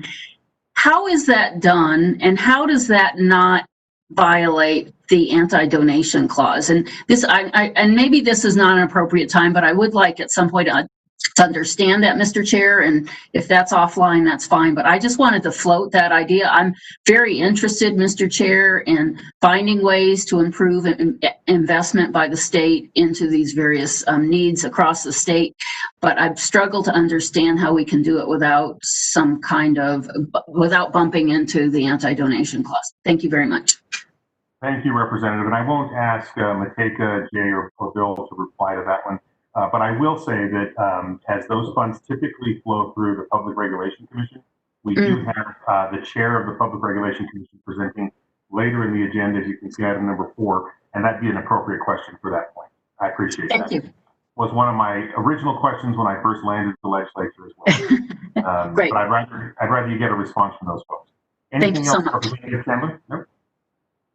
Okay, thank you. Just going to scan one more time before I make just a few closing comments on this presentation. really appreciate Mateka and team for helping us to get back to close to back on schedule. So I don't have any other questions there. I will say once again, thank you for the work that you do. Thank you to all of your member companies. You continue to provide services, and it is just remarkable how you do it and how you make it all happen. I do want to thank you for your participation and hard work in 17 with the reform of the USF fund, the rural USF fund. That was a huge effort, as you might recall, in the Senate Bill 308. That was also a very painful one for me, but we got that done. So thank you all very much for your time today. We will make sure that the deck that you presented gets to all of the members here. If Mark, we can make sure that that happens so we get the background information on each of the companies. And also thank you for taking COVID-19 requirements as seriously as you have to make sure that your employees and your member customers are cared for.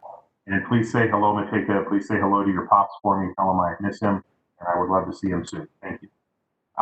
Can we move on now then, committee, to item number 3, which is a tribal carrier perspective on New Mexico's regulatory environment. And I'm just going to tee up Godfrey NJD, the general manager of Mescalero Apache Telecom. And before you begin, Mr. NJD, I hope if I'm pronouncing that correct. I have a friend named Jason NJD. I don't know if you're related to him because that's kind of an uncommon name here in New Mexico that I'm aware of. And I hope I'm pronouncing that correctly. So I apologize if I'm not. Can we just ask for a couple of members that have joined to please introduce yourselves before we move on to the next presentation? I would like to welcome Senator Bill Tallman.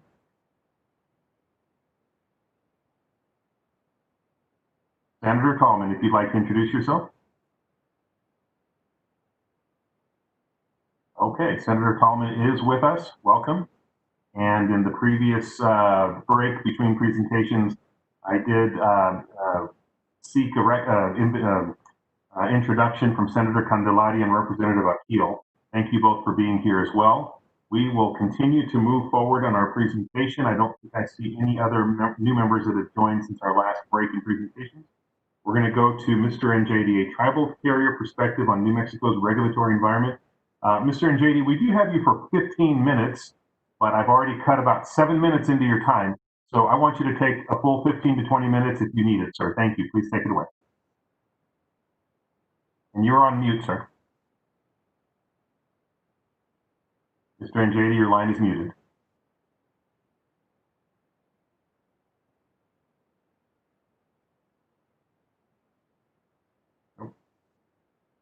Oh, can you hear me now? Very good. Thank you, sir. Muted again. Perfect. Okay. Perfect. I think I got it. Thank you so much for your patience. Sorry about that. Thank you for your patience. No, thank you. Thank you, Mr. Chairman and committee members. My name is Godfrey Njadi. I'm the general manager for Mescalero Apache Telecom. I'm also the founder of the company. Started back in 1995 when I left GTE Verizon and came to work for the tribe. Then Mr. Wendell Chino, president of our Mescalero Apache tribe, asked me to come back and tribalize our telephone company. And they felt that the Windstream was not doing a good job back at the time, which was actually GTE. So it's changed a few companies since that time. So again, I'm here today to provide a tribal-owned broadband provider's perspective of telecommunications regulatory environment in New Mexico. MADI was formed in 2001 because of the historic neglect by the incumbent provider at the time. Only 52% of the reservation received phone services. MADI acquired facilities in place at that time and received 2 RUS rural utility service loans to complete its network build-out. We've actually spent somewhere in the neighborhood of $18 million in investment here on the Mescalero Apache Reservation. Now, MADI, despite the challenges faced by providers in tribal areas not typically faced by other providers, can provide quality broadband service to nearly all of their reservation. It is very important to realize that even with the nearly universal broadband availability on the Mescalero Apache Reservation, MADI's work is not done. First, due to the extremely high cost that is incurred to not only build out rural tribal areas, but also to operate and maintain the networks. There must be policies focused on sustaining these networks and broadband operations. Second, While the current national standard is 25.3 megabits, the trend is continuing towards higher rates. Both higher and synchronous services and speeds are what is needed on reservations at this point. This all takes money in rural tribal areas. This becomes problematic as the residents can only afford so much for service, and the difference between the high cost of service and consumers' ability to pay must come from universal service support programs. The areas served by tribal-owned carriers and other providers serving rural tribal areas are, in the FCC's words, cyclically impoverished communities with a historical lack of critical infrastructure and lack of fundamental similarities to non-reservation economies and are among the most impoverished economies in the country. Given these facts, these areas require specific attention to close the digital divide. The latest FCC data shows only 45.1% of residents of rural tribal areas in the lower 48 states have access to 25.3 fixed and 5.1 LTE services versus 94.4% nationwide. While this gap has become narrow in recent years, it's still unacceptably wide. The FCC recognized this fact back in 2010 in its National Broadband Plan and tied this directly to funding when it stated tribes need substantially greater financial support than is presently available to them. And accelerating tribal broadband deployment will require increased funding. A key part in closing the tribal digital divide is a partnership between governments at the federal, state, and tribal level. So far, the New Mexico PRC has done well in meeting its part of the partnership in establishing a regulatory environment in the state that allows a tribally owned carrier like Maddie and even carriers serving only tribal areas such as Sacred Wind to operate under a stable and consistent regulatory regime. These are some of the things that we've done. We voluntarily went under regulation. We are a sovereign nation. We do not have to do that. But we knew the fact that we need to be look at how traditional phone companies were created in the first place, and that regulation was always there.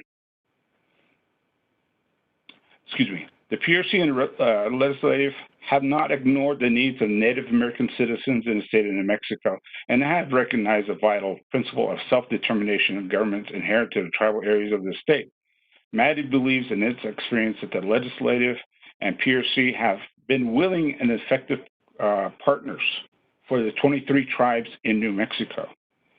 The New Mexico State Rural Universal Service Fund is an important component of helping to close the tribal digital divide, as is the broadband program adopted by the legislature. As important as a source of capital is for carriers serving tribal areas to help fund broadband network deployment, the ongoing funding provided by the state USF fund is equally or perhaps more important in assisting providers sustain the operations necessary to continue providing service. For once the network is built, it is just as important to ensure a reliable source of support for carriers to continue serving the high-cost, sparsely populated rural tribal areas in the state. Finally, affordability is also a key component of ensuring Native Americans living in tribal areas have access to services enabled by the networks being deployed. In this instance, the federal-state partnership represented by the Lifeline program designed to allow low-income consumers to better afford services is a prime example of an effective universal service-friendly policy. The PRC currently has an open rulemaking that considers some important changes in the current state USF rules, including the way the support to small carriers is determined. How carriers can request additional support based on need and how the broadband program operates. Done correctly, the changes will serve to help make the tribal digital divide a little narrower. Done incorrectly, carriers like myself, Maddie, will find it more difficult, approaching impossible, especially in today's environment, to ensure providing the services that are available. In closing, Maddie appreciates the opportunity to speak before this group, which I've never done before, so thank you. And we look forward to working with the PRC to eliminate the digital divide in the country. It is possible, and indeed material progress has been made, but it will be easier to erase the progress by adopting the wrong policies or implementing the current policies in the wrong way. We are here to help ensure that whatever comes out of New Mexico regulatory environment now and in the future that it serves to help those citizens most in need and starts narrowing the tribal digital divide in New Mexico. This is something that we've been working on for quite a while.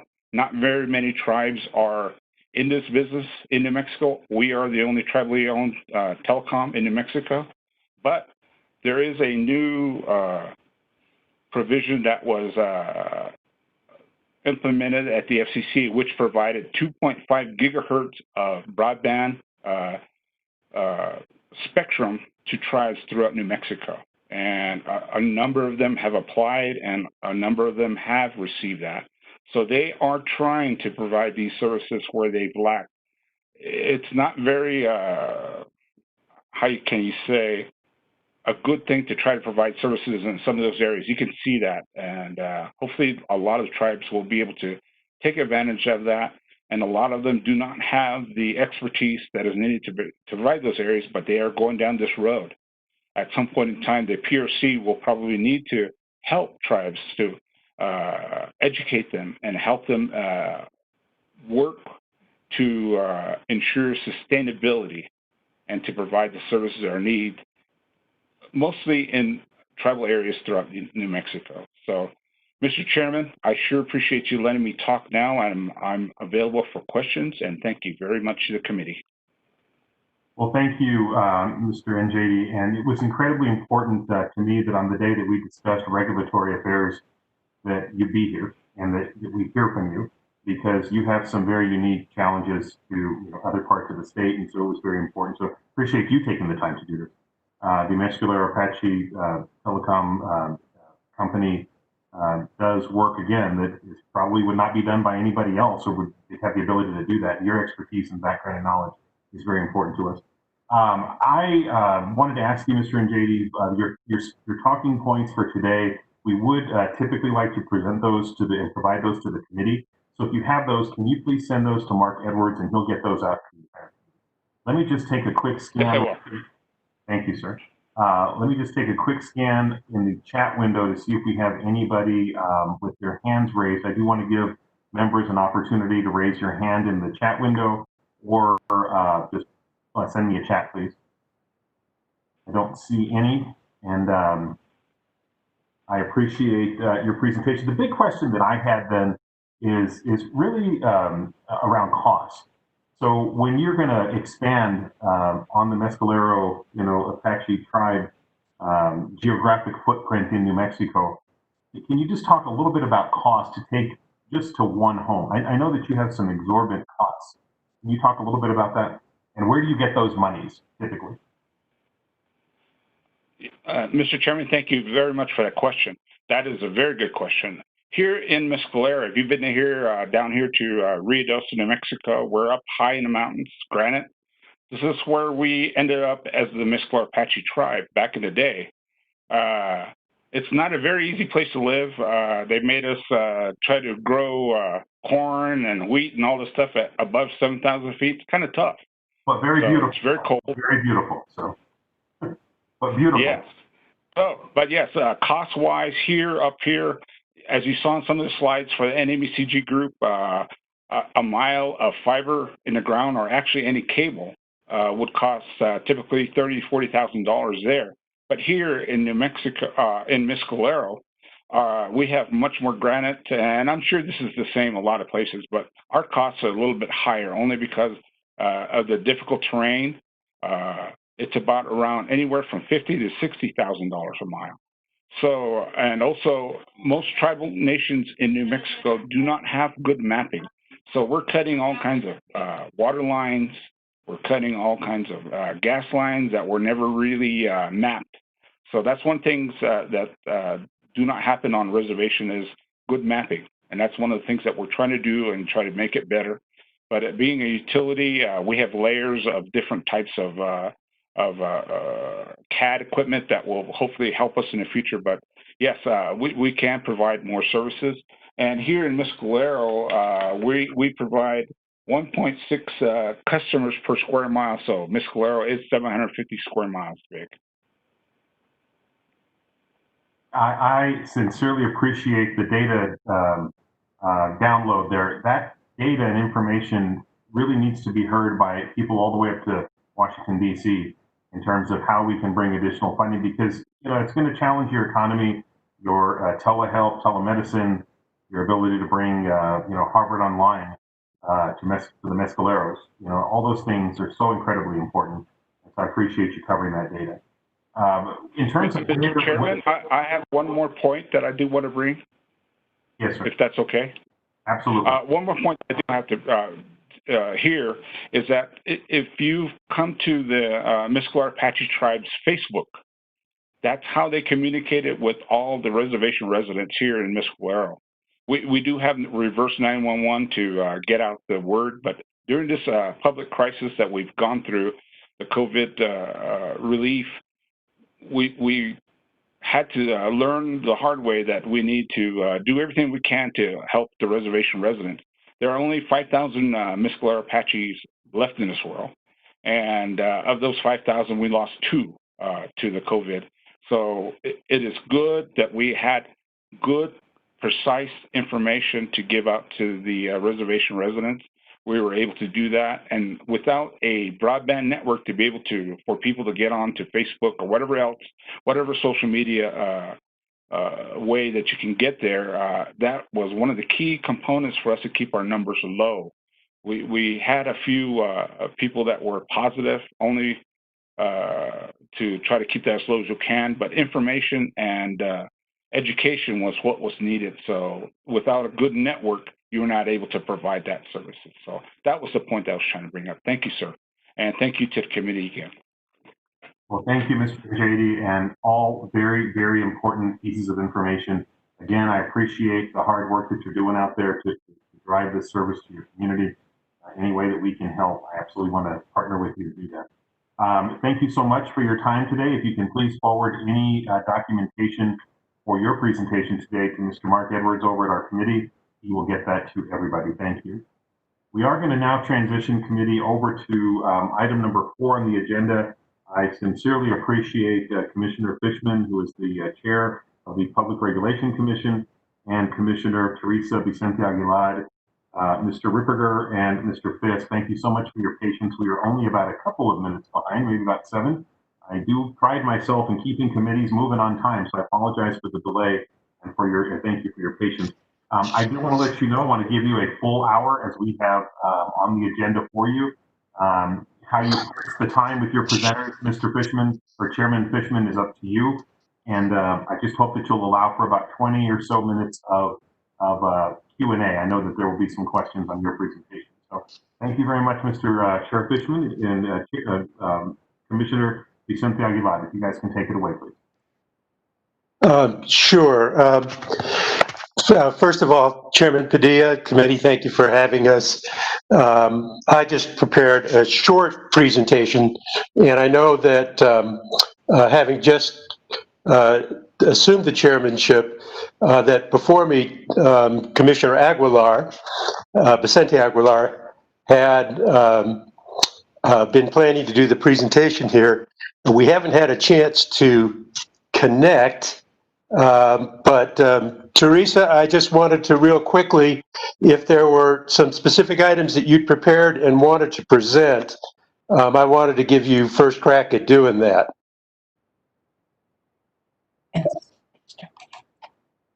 Commissioner Vicente Aguilar, if you'd like to speak first. Thank you very much. I appreciate it.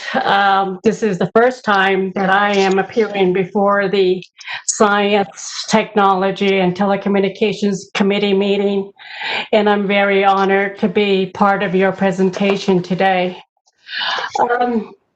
I want to go directly to my talking points, and the Honorable Chairman, we will certainly share this talking points as soon as I complete it.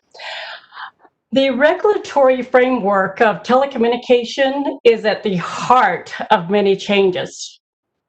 The question for today, are we doing enough? My presentation touches several reasons why an accelerated broadband expansion for diverse rural communities is absolutely necessary. Recognizing diversity helps us to understand the need we have for opportunity, equity, and identity in our modern economy. Recognizing diversity gives us a chance to provide meaning, fulfillment, and purpose of a stronger long-term success. At times like this, there are huge spending in critical areas. And if modern technology are not already integrated into rural diverse communities, it is unlikely that they will suddenly get an opportunity. New rules, new policies, and new legislations are vital to meet the expectations for developing online businesses, accessing telemedicine services, and using online educational tools. As an invited guest, as a presenter, I am mindful that the increasingly popular belief to find an effective regulatory framework consists of the following. Number one, audit prior year programs funded. Number two, disclose a copy of status report on projects. Number three, a detailed listing of federal grants. Number four, design audit procedures that are appropriate for the circumstances. Number five, evaluate the appropriateness of rules used. Number six, the schedule of expenditures of federal awards. Number seven, achieve reasonable assurance in uniform fashion. I believe that we are enough. Changing the way we think about work, the way we think about leadership. The Honorable Chairman, Senator Padilla, and members of the committee, as one PRC Commissioner's voice, I ask today the Science, Technology, and Telecommunications Committee to support the New Mexico Public Regulation Commission for additional appropriations in the future to create a compliance bureau. Additional staff will be needed if considered.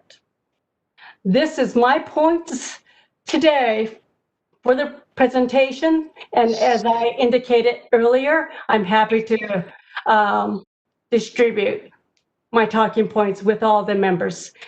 Thank you, Mr. Chairman. Well, thank you, Commissioner. I sincerely appreciate your presentation and your thoughtfulness in terms of how we might approach this. I do want to have the chair speak now for the Public Relations Commission, Commissioner Fisher. Thank you, Mr. Chair. I'll just give a quick summary of the PRC's legal responsibilities. And state law requires the PRC to balance three goals. We want to get a robust and universally available voice network, but through the RUSF also broadband. We want to protect the consumer interest in affordable rates. And third, we also try to ensure, and we have an obligation to ensure, that as much as possible, the industry gets a reasonable return on investment. Population density obviously is a huge, huge factor in the economic viability of both voice and broadband. And that is always the challenge for us going forward, particularly in rural areas. But I think, at least as regards broadband, which we don't technically have any regulatory control over. But since broadband is going to be the future of voice as well, and is rapidly taking that position, I think it's important to recognize that we have lots of underserved, fairly urban areas as well. And that really ties an awful lot to how economically prosperous these areas are. Over time, marketplace conditions and frankly legislation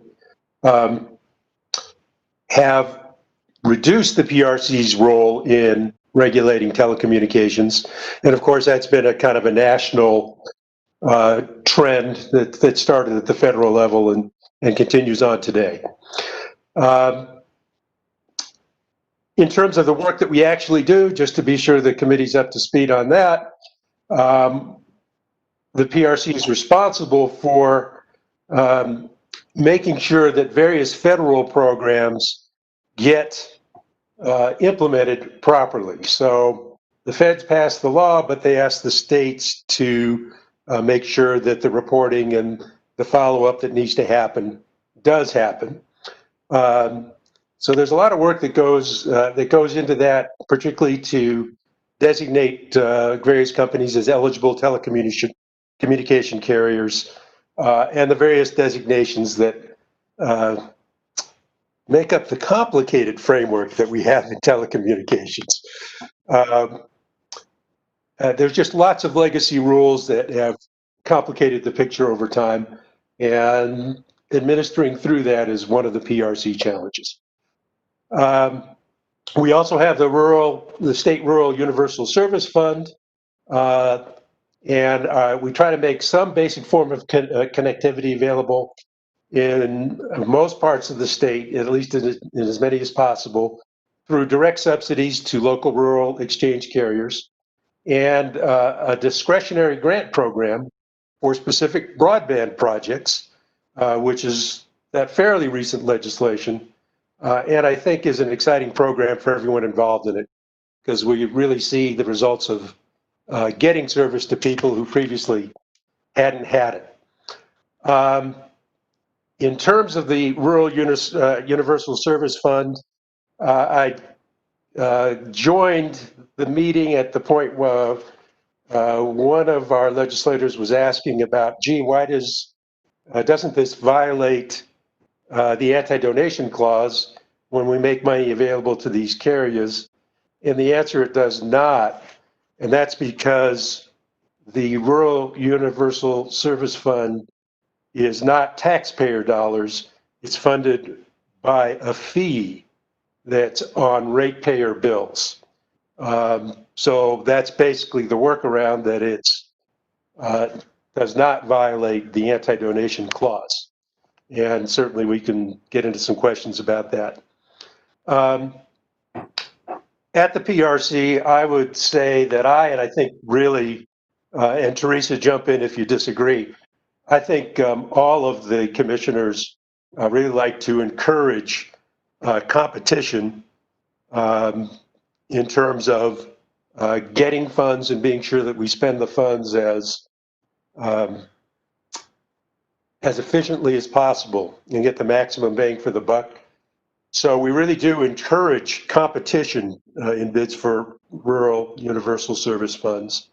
And part of the way we're doing that now is we're trying to expedite EC designations for more carriers who would like to bid in projects to expand broadband service. And so far, we've already conducted an expedited hearing for Kit Carson to do that. I believe we have Continental Divide, another co-op who's waiting in the wings, plus a couple of other carriers who would like to get an ETC designation so that they can participate in bidding for rural universal service funds. While we're supposed to do about $5 million as a minimum for those funds, and actually it was undersubscribed a year ago and created some concern on the commission. This year we have $16 million worth of bid-in projects for funds. And we think through various machinations that we can scrape up somewhere close to about $14 million to fund these projects in this particular go-round. So that's heartening to see more carriers stepping up. When we do these projects, essentially, we fund 75% of the project, and 25% of the funds comes from the carrier who's bidding in. And that's a pretty hefty subsidy, but particularly when you're out in rural areas where homes are far apart, the network is expensive. And if we're going to commit to making service, we cannot expect the private sector to act alone and provide affordable rates to rural customers. So I honestly do believe that the help is necessary and needed. And thank our rural carriers for stepping up in this regard. We've got a couple other issues that seem to be out there all the time, and one of them is regarding the state's largest carrier for voice and broadband, CenturyLink. And there's been legislation regarding that particularly has deregulated the commission's responsibilities in terms of regulating price, but it was fairly neutral in maintaining the level of regulation on quality of service. And this has been an area of some conflict between our regulatory staff and CenturyLink as to how to interpret this. There's been a rulemaking. Mr. Chairman? Yes. Just had a question. Did you all vote to not discuss this matter? I think you had a formal vote on this piece of legislation when we asked to have it presented to you. There was a vote at the commission that individual commissioners would make their own voices heard on the legislation, but that the commission as a whole would not take a position because there was some disagreement. Just wanted to clarify. Thank you. And so right now, there was a rulemaking. CenturyLink feels like the rulemaking maintains more regulation than Senate Bill 53 authorized. It's now before the Supreme Court. And we're waiting to see what happens with that. And obviously, as a regulator, we'll comply with whatever the Supreme Court's decision might be on that. In the meantime, we've got some issue in terms of maintaining our ability to track and regulate quality of service. Because of the dispute, CenturyLink has stopped providing quality of service data that we can look at and have a picture of what's going on. So quite frankly, and I'll just speak personally, it feels to me like we're charged with doing this regulation, but until we get this reporting, which has been missing for the last couple of years, we really have very little ability to have an impact in that area. We have not moved in any way to sanction CenturyLink on this. I have asked staff to put together some ideas about how to move forward. They have not aggressively pushed CenturyLink on getting this reporting. We just need to dig in a little further on it and see if we can come to some middle ground. Personally, I hate to go to court. I like to work things out. And so we'll just have to see how that plays out. I tend to be personally a big picture thinker, and in terms of moving forward, I thought it would be useful to at least throw out a few ideas for the committee to think about in terms of future future broadband initiatives. And I think one key one is that it would be great, and these are my comments. I'm not commenting on behalf of other commissioners here. But one, I think it would be important to focus on building broadband infrastructure and not getting too focused on trying to push specific services. If we get the infrastructure in place, personally, I'd like to see a competitive environment push the services that get provided working from that infrastructure backbone. And I think policies that do that would be helpful and productive. Second, I think we do need to do more coordination. There's Do It. We have a piece of broadband and obviously the telecom and voice side of it. But, we know that Do It has some, and we know the Department of Education has some. And the more we can link these efforts together, the better. Personally, I am open to any kinds of proposals that bring all the actors in state government that are working on these programs into a closer partnership.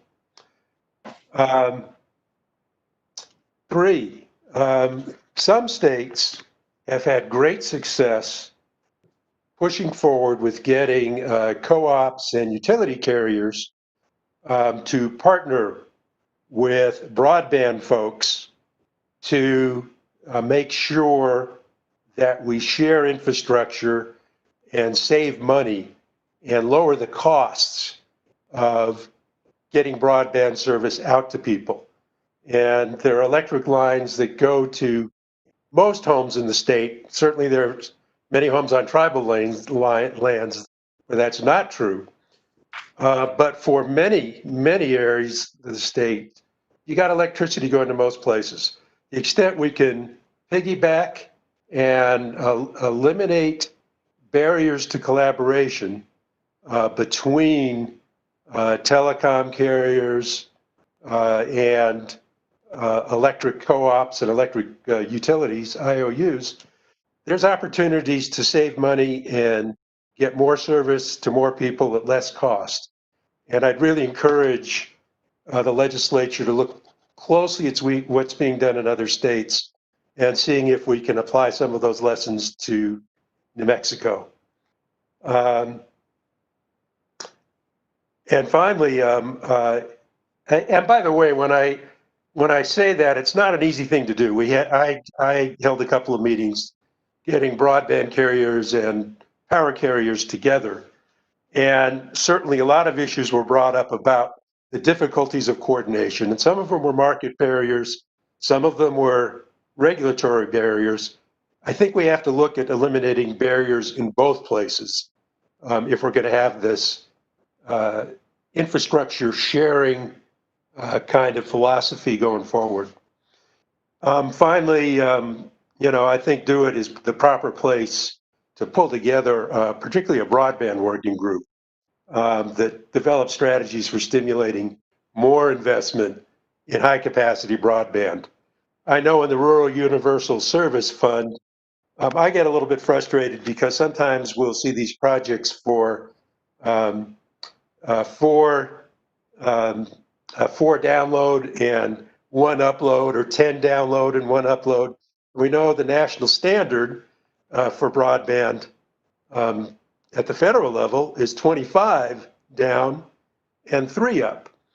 And I guess my personal prejudice is I'd like to see us invest in robust networks that we don't have to come back and upgrade 2 years later. And I think there's a few of our carriers that are doing that. Certainly Kit Carson is working on doing that with its customers and giving them, by the way, very, very low prices. But I think if we focus on when we provide service, making sure it's robust service, we don't have to come back and upgrade 2 years later, particularly with the continuing rise in draw and broadband capacity. I think that will serve us well. So anyway, those are my comments. And from there, I'd like to just open it up to the committee and see if we can answer the questions that are on your minds and clarify as much as we possibly can. Thank you.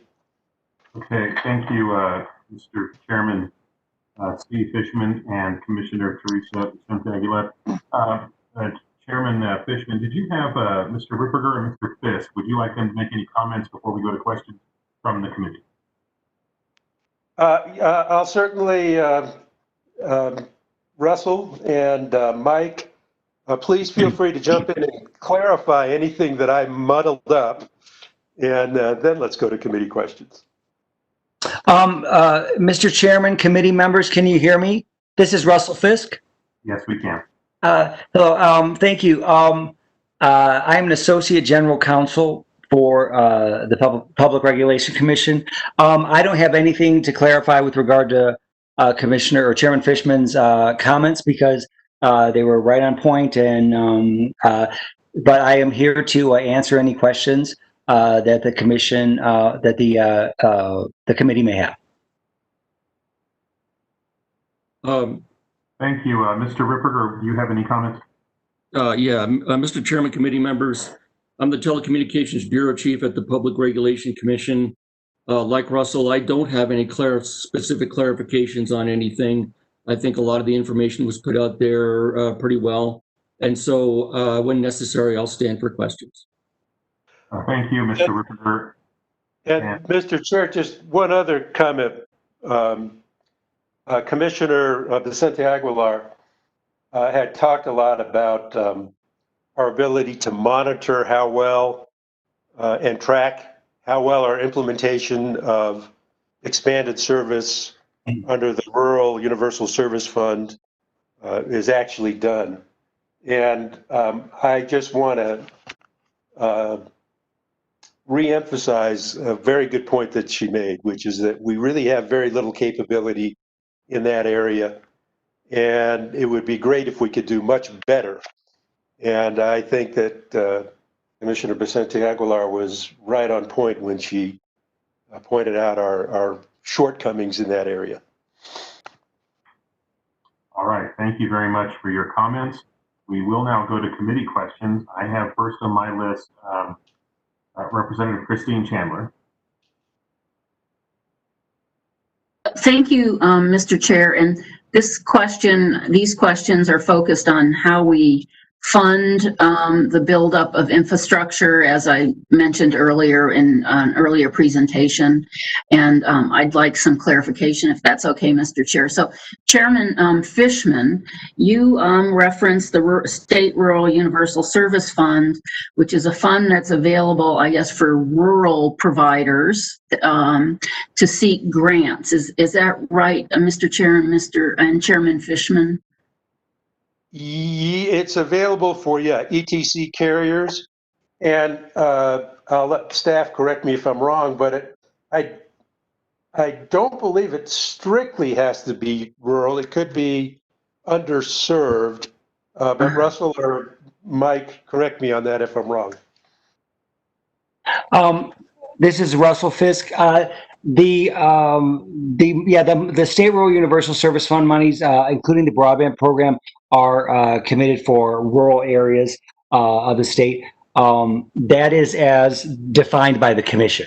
Rural areas is not defined in the Rural Telecom Act itself. Okay. And Mr. Chair and Chairman Fishman, I heard you to say that this year, in past years, grants were up to, you issued monies up to $5 million, and this year you're anticipating potentially $16 million. Is that right, Mr. Chair and Chairman Fishman? Yes, and Russell, do you want to just quick describe how that's playing out? Yes. Thank you, Mr. Chairman and members of the committee. So this is the third year of the broadband program. In the first year, there were a little over $5 million. I think there were about $6 million worth of applications. The Rural Telecom Act requires that the commission grant a minimum of $5 million. And in that year, the former commission, the commission as it was composed at that time, decided they did not want to go above $5 million, so they cut out some of the applications. In the second year, we received the commission received fewer or less than $5 million worth of applications, which was a surprise and was something that the commission actually sort of reached out to carriers to find out why that was. And that was one reason for implementing this rulemaking. We only received $4.8 million worth of applications. Those were all granted. And then this year, in a surprise, we received $16 million worth of applications. So the upper limit now is on how much can be awarded by the commission is the $30 million statutory cap on the fund, on the entire fund, which includes things other than the broadband program. Okay. So taking those other obligations of the fund, including payments to the rural ILECs, we've computed that we could probably grant about $14 million. The commission has not actually settled on this number, but there seems to be about $14 million available based on the fund projection for the broadband program. Okay. All right. Thank you very much for those answers. That was super helpful. So I'll wrap up with the following, Mr. Chair and Chairman Fishman. In reading the most recent Do It 200+ page report, I'm not through yet, but I'm trying to get there. I've been able to ask, sort of tease out of that the projections are that we would need about $1 billion to build out, I think, 65% of the fiber that we need, or if I got that right. And the rest, the 35%, the report recommends use of other mechanisms to get internet out to people, and that's the other 35%. And the number on that is, can't remember, maybe $600,000 or $800,000 to do the extra 35%. And I could be totally wrong about that. It's the $1 billion that really sticks in my mind. $1 billion for 65%. Let's just start with that number. And so what I'm struggling with here is, I appreciate what you all are doing at the PRC. It's within your statutory mandate, but you're limited by a very, very tiny fund. And what I'm trying to just tee up maybe for the committee to talk about it another time. I don't expect Mr. Chair or Chairman Fishman for you, the PRC, to resolve this, but matching funds for the $1 billion, let's say we can get some amount of money from Connect America or wherever the federal government has these monies. I understand almost always there are matching funds that are required. And I think the report projects that we would need at least 200 million of the state's funds to match the 1 billion, the total, the 800 million, I guess, that we might get from the federal government if we were so lucky.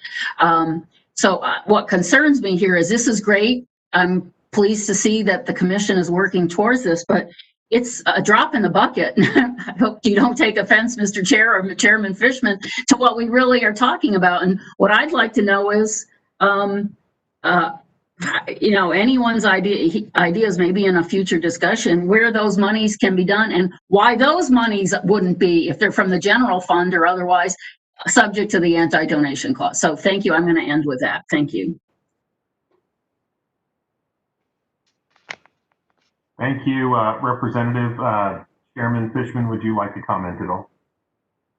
Well, thank you for recognizing that the fund we're working with is a drop in the bucket, and that certainly is the case.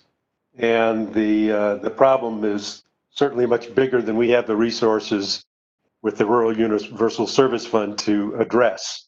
And again, I do believe if we can Do It to maybe pull folks together, we should be coming up with a very specific coordinated broadband strategy across all state agencies.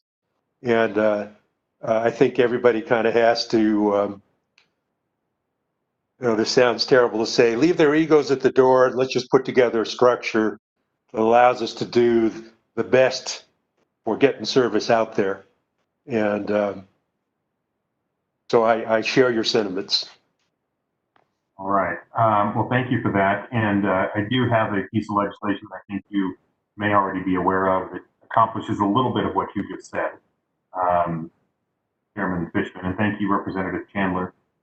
Just scanning real quick, members, to see if there are any other. Oh, excuse me, we do. Let's see, Senator Gonzalez. We'll go down to you, and if when you complete your questioning, if you can put your hand down, I'd appreciate it. Thank you.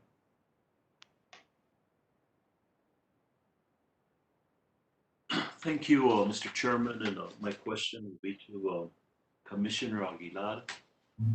First, I really appreciate the way you presented to us, and I don't know if on the way you listed things, if that was done on priority.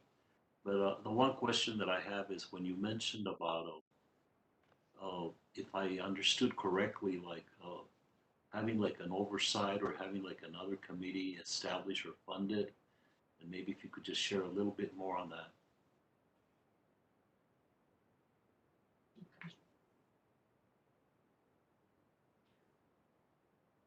Senator Gonzalez, can you please repeat the question? Okay, very well. Thank you. Can you hear me? Yes. I really like the way you formatted your presentation to us, but on one of them you mentioned about funding.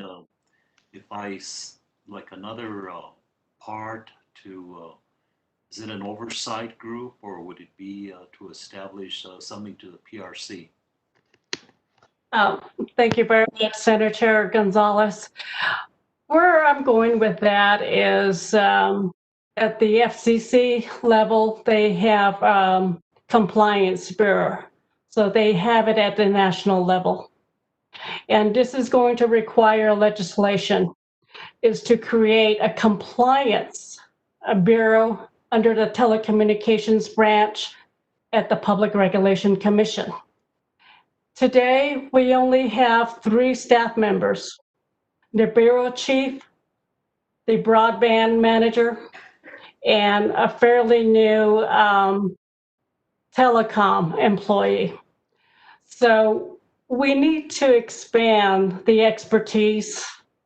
We need to have an audit process when telecommunication companies receive federal funding. We are looking at certain applications for broadband, and we will soon make a decision.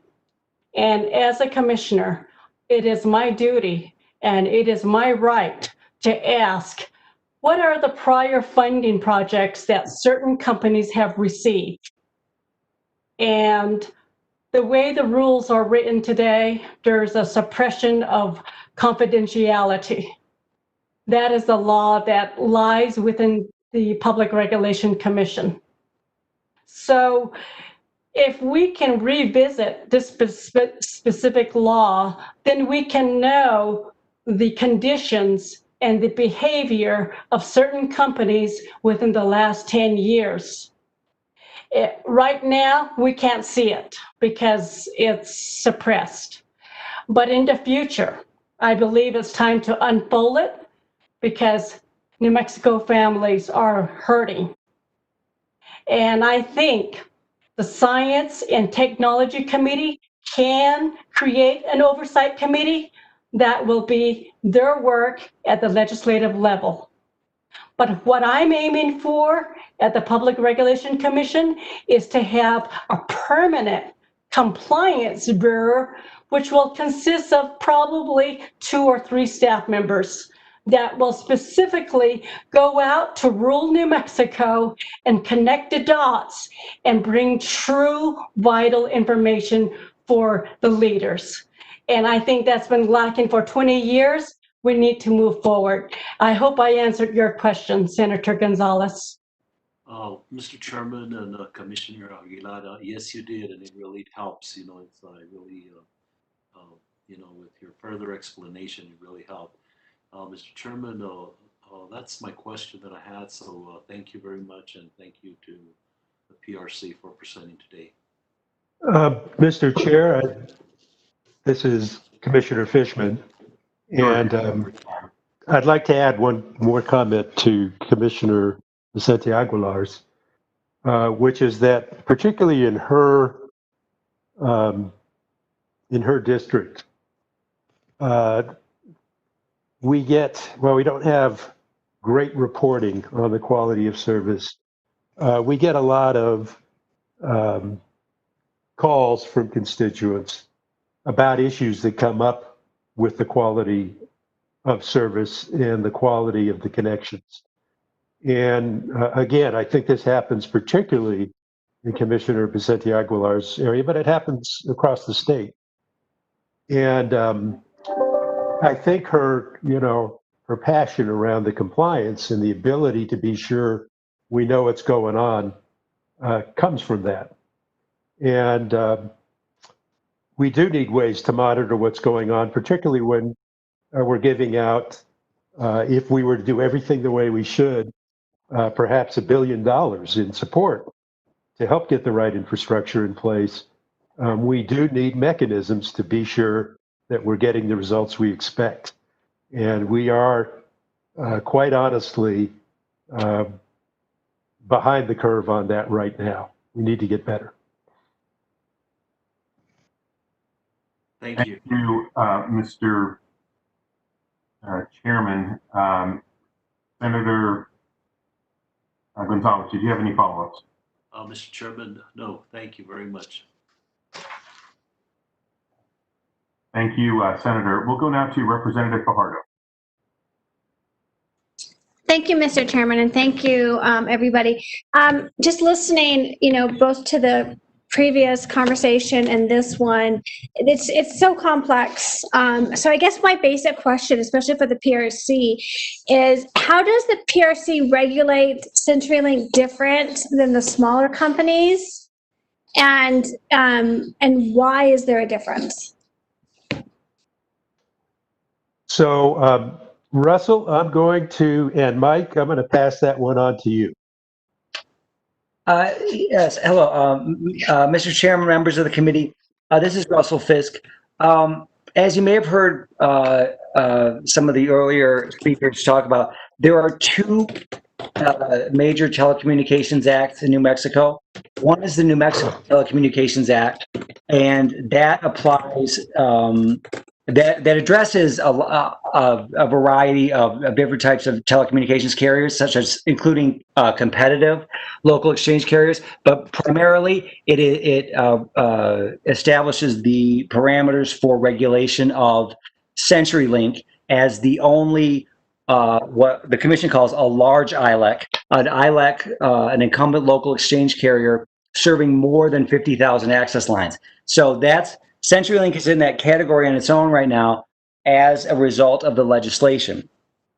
And the promulgation of rules, of quality of service rules that you've heard discussed today by CenturyLink, that was done by the commission in response to the 2017 legislation. I think it was Senate Bill 53 that amended the New Mexico Telecommunications Act. So it only applied to that act. Now, the rural ILECs, which are those that serve fewer than 50,000 access lines, they are subject to the Rural Telecommunications Act of New Mexico. And so they're separated by these two statutes. Now, in terms of what CenturyLink was talking about in terms of parity of treatment between itself as a large ILEC and the rural ILECs, they have to be addressed basically through separate rulemakings. We needed to get a rulemaking done to address the large ILEC situation for the 2017 amendments to the New Mexico Telecommunications Act. But the commission will probably be looking at that issue. That the commission has discussed the issue of parity and how the rural ILECs are regulated. It's something the commission and some commissioners, including Commissioner Fishman, have talked about in open meetings. So the reason you see the difference is we have to address these different statutes. One that it's changed in 2017, where the other one didn't. At least not actually the Rural Telecommunications Act also changed in 2017, but for different for different reasons, as Senator Padilla discussed with regard to the fund. Does that answer your question? They're under two different legislative, two different statutes. I guess it doesn't. And maybe, and this is probably more complex than this discussion. And it probably needs to happen offline, because I guess my question is this, I still don't understand why one is regulated, one is not, especially when CenturyLink does deal with rural communities. In fact, they deal with a large amount of rural communities. So I don't understand why one is more regulated than the other. So I think this is something we do have to go deeper in and have a deeper conversation. But my other question is, okay, so we have CenturyLink that basically they're regulated, so do you think that more regulation of a landline, the voice service, do you think it will incentivize to increase regulation? Will that incentivize CenturyLink than for other carriers? And I do think we need to look very carefully at that as we do our rulemaking for the smaller carriers that's coming up. And it may cause us to go back and take a closer look at CenturyLink. So I think those questions are right on point. I do not believe, or I will say that from my perspective, the issue is not having more regulation. The issue is having the right regulation, and the right regulation should concentrate on things that really matter and should be as minimal, as non-intrusive as possible. But it does need to get the job done, and I hope that's the philosophy of everybody as we go forward. We want to be sure we get the quality of service, but we don't want to get in the way. I would like to chime in at this point as well. I want to commend CenturyLink. They have gone above and beyond to come and make presentations to serve urban areas and rural areas. For example, back in 2013, my constituents did not have telephone service south of Gallup, New Mexico. And a petition was filed at the commission with over 150 residents. The entire team of CenturyLink came to the small communities, and they address the people that are concerned about not having telephone service at all. Attorneys came from Denver, Colorado. They were very sympathetic. They said, we want to extend our telephone service south of Gallup. But what are the procedures? The procedures are, it's on Indian land. And as we speak today, 6 years later, the right-of-ways are still being pushed through the line by the Bureau of Indian Affairs. So my communities, the communities that I represent, is treated a little bit differently than other areas, which Chairman Fishman has stated earlier. But I want to say the bottom line is CenturyLink has been honest. They've been coming to the table, and I have to commend that. And I want to continue to work with that particular company. But when it comes to making decisions as far as regulation, that will be left for the record. Well, I'll let the record speak for itself on that issue. Thank you, Commissioner, and thank you, Chairman Fishman. Representative Fajardo, do you have continued? Thank you, Mr. Chairman, and thank you, commissioners. I do appreciate your time coming here. The frustrating is you have providers offer the same service, but they're being regulated differently. That's the problem. And Representative Fishman, I like what you said about the right types of regulation, and they either need to everybody needs to come under the umbrella, or we need to get rid of the umbrella. That's what we need to be doing, because we're not treating companies fairly. And people outside of the state see this. They see how we're treating companies, and they're seeing how unequal. And we're in a crisis right now in our country and our state with broadband. I have served for 8 years in the legislature. We've had this conversation every single year. I can't, the number of studies that we've done, and we just need to get off the pot and make something happen. It's extremely frustrating because we have an opportunity in our state if we can do the right thing. And so I'm sorry to get on my little soapbox, but this conversation keeps happening, and we either need to bring everybody in the umbrella or get rid of it because we're not being fair. And that's the most frustrating, and it will prevent businesses from coming into our state. We're already dealing with a huge economic crisis in our state right now. The last total I heard, just in restaurants alone, 1,000 restaurants have shut down completely in the state. If we don't figure, and that's going to affect, affecting everything. And so, thank you, Mr. Chairman, and sorry for getting on my soapbox for a little bit, but you've been working on this since you've been a freshman, Mr. Chairman, for 8 years. And so I appreciate the hard work that you've done, but thank you very much. Thank you, Representative. I feel your energy and passion. Thank you on that. Let's see if we have any other members of the committee that would like to comment. I don't have any others. I'm looking in the chat window as well, members. If you have, please raise your hands or enter into the chat menu or button there, window. Just want to thank the presenters.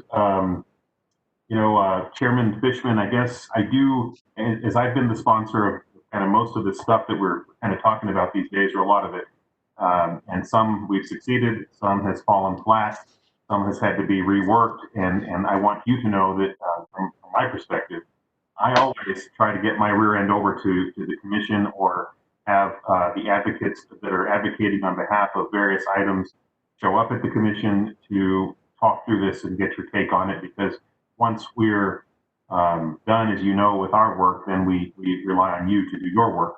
And so that is something that I think is a handshake that has to happen, and I appreciate, and I will continue to take that strategy.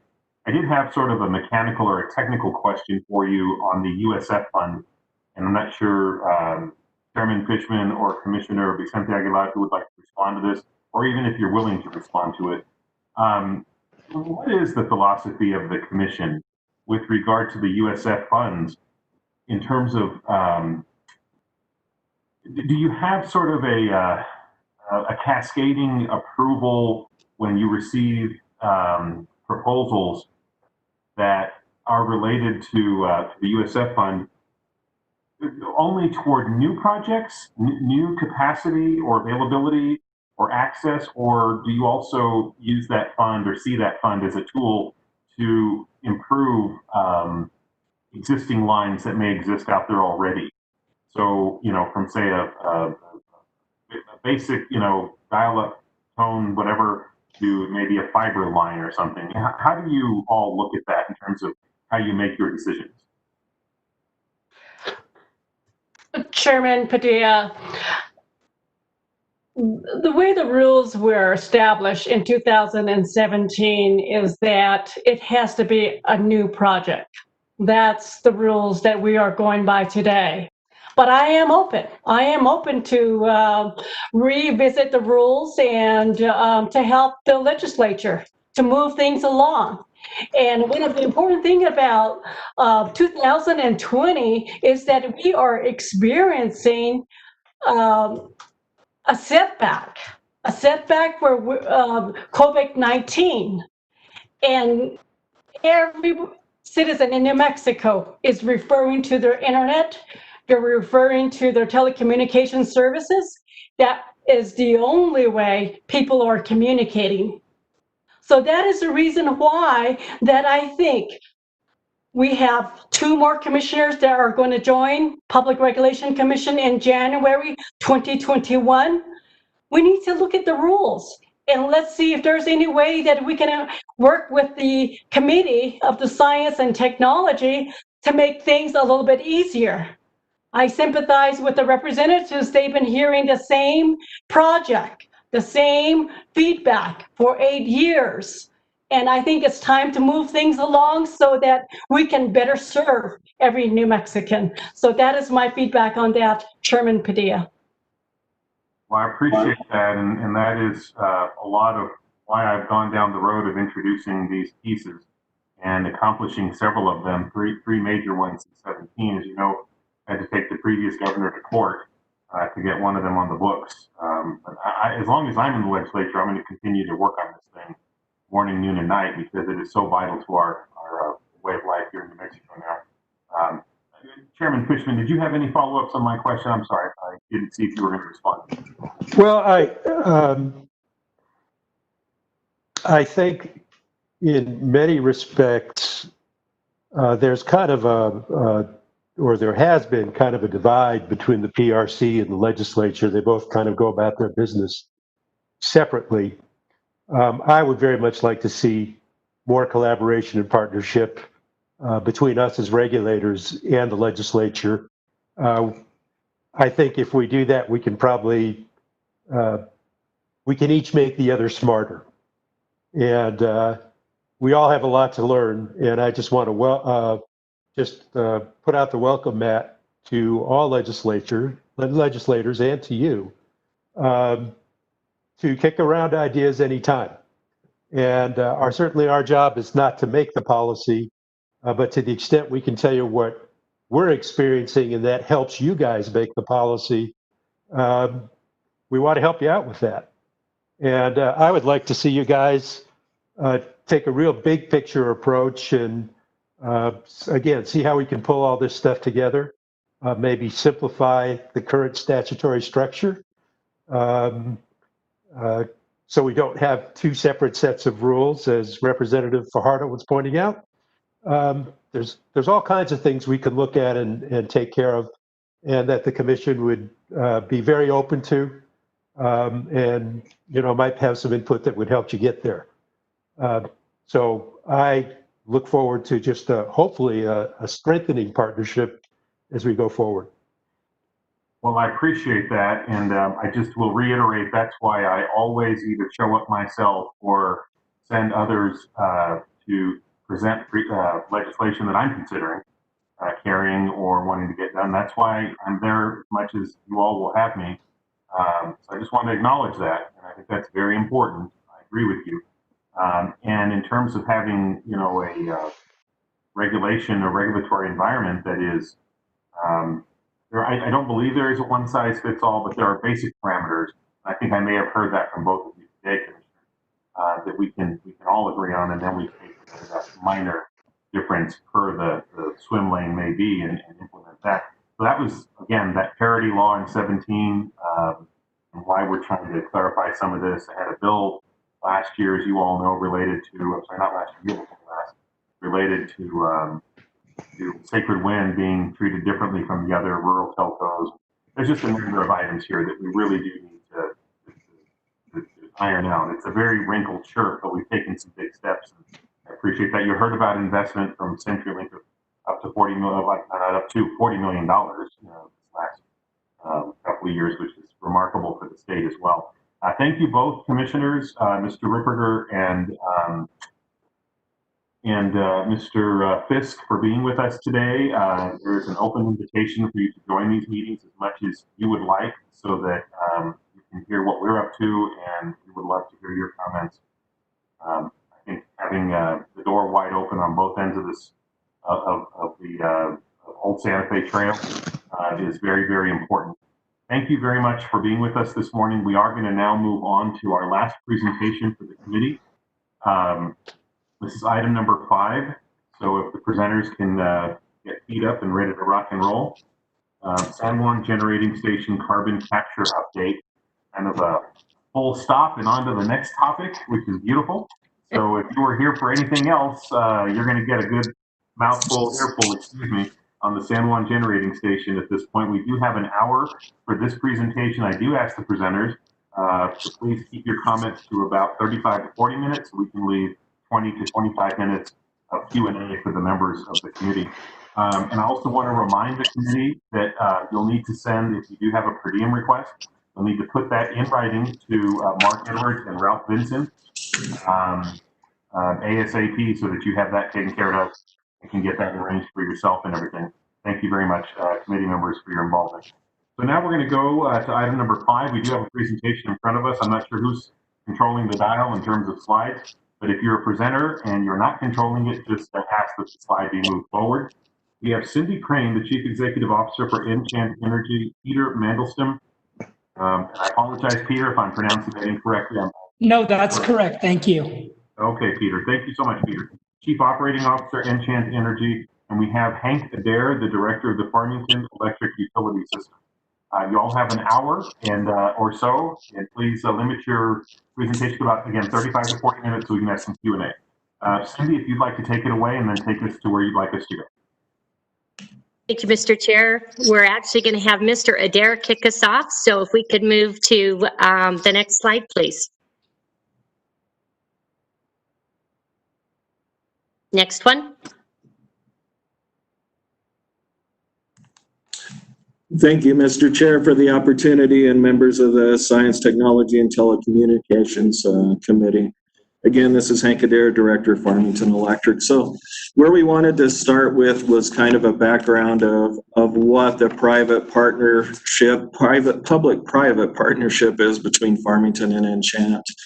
Farmington and Enchant partnered together in August of 16th of 2019 to continue operations on San Juan plant beyond 2022 when the owner's agreement expires. And so that public-private partnership was the opportunity for us to run that legacy plant, or instilled in our community, in our economy, in our schools, and in our jobs in this region, at least until year 2035, by adding the ability to put in amine-based carbon capture technology to allow the plant to comply with the Energy Transition Act to be below its limits. The ability of those limits and lower limits also allows us to look at cells throughout the West. I'll keep it generic with that. It's very environmental friendly, sustainable, and dispatchable, which is a great traits as we've seen recently. Under the existing agreement, the owners of the plant, there's existing 9 owners of the facility, in 2018 decided to leave the facility, and that gave the opportunity as Farmington is the loan extender to continue on past 2022 and look for partners.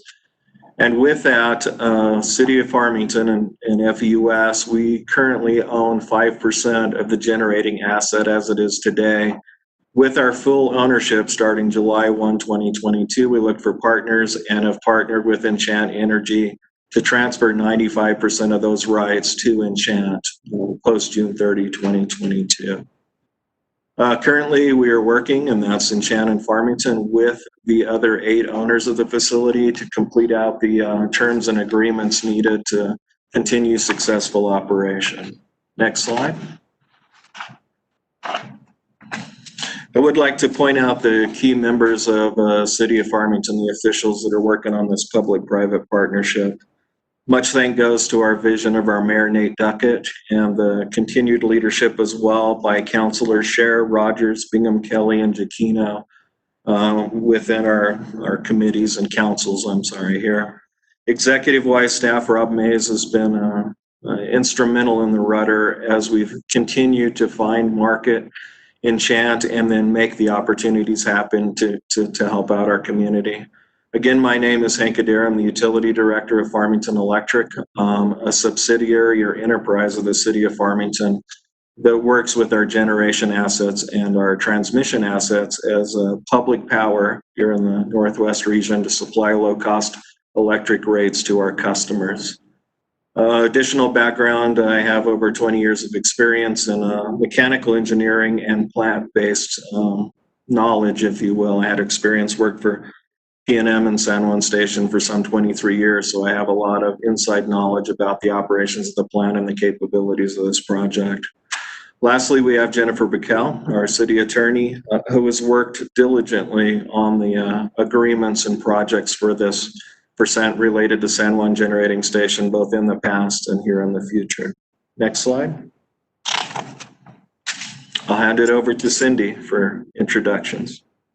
Thank you, Hank. Good afternoon, Mr. Chairman. Peter and I would like to thank you and the committee for this opportunity to be able to present an update on the San Juan project with the carbon capture retrofit. Enchant Energy would not be here today if it wasn't for the foresight and the leadership of the City of Farmington team that Hank has just gone through.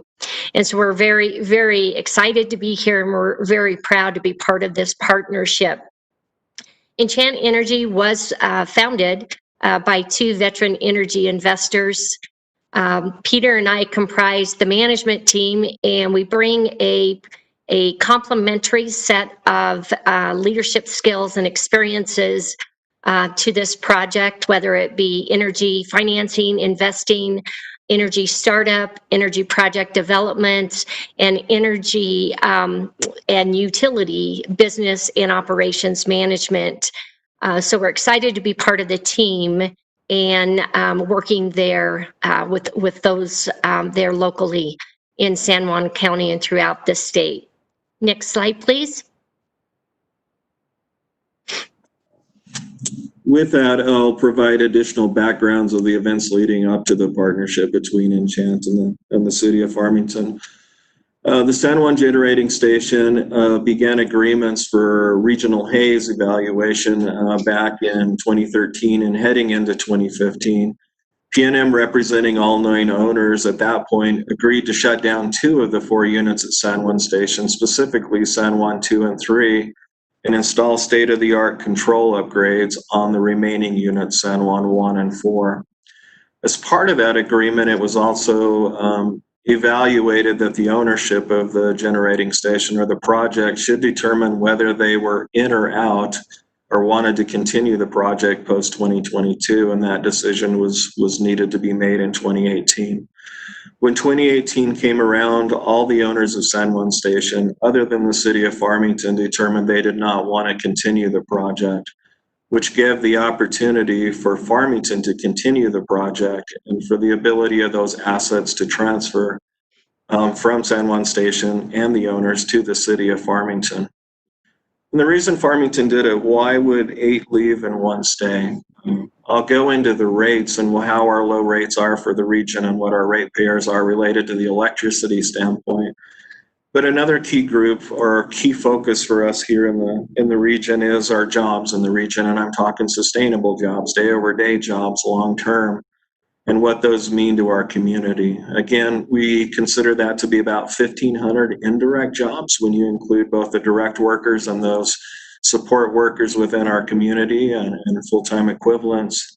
And very important as well is the annual tax base that we see that supports our local schools like Central Consolidated School District, very focused in that region, and for our community and our county as a whole. Because of that, Farmington stepped up and we said we want to continue on, and we went out looking for partners. One of those partners and the partner we found and said let's go on with was Enchant Energy, which is currently named Enchant Energy. And looking at carbon capture, it was a perfect framework, the perfect plant to make it successful and could meet the needs of the Energy Transition Act or the requirements. What this is once Farmington had this and we're working with Enchant for that acquisition means there's 847 total net megawatts of generation in San Juan Station that both Enchant and Farmington as partners can continue on with to manage. You may have heard language or heard and are probably quite knowledgeable in it as PNM has received approval to abandon San Juan Generating Station.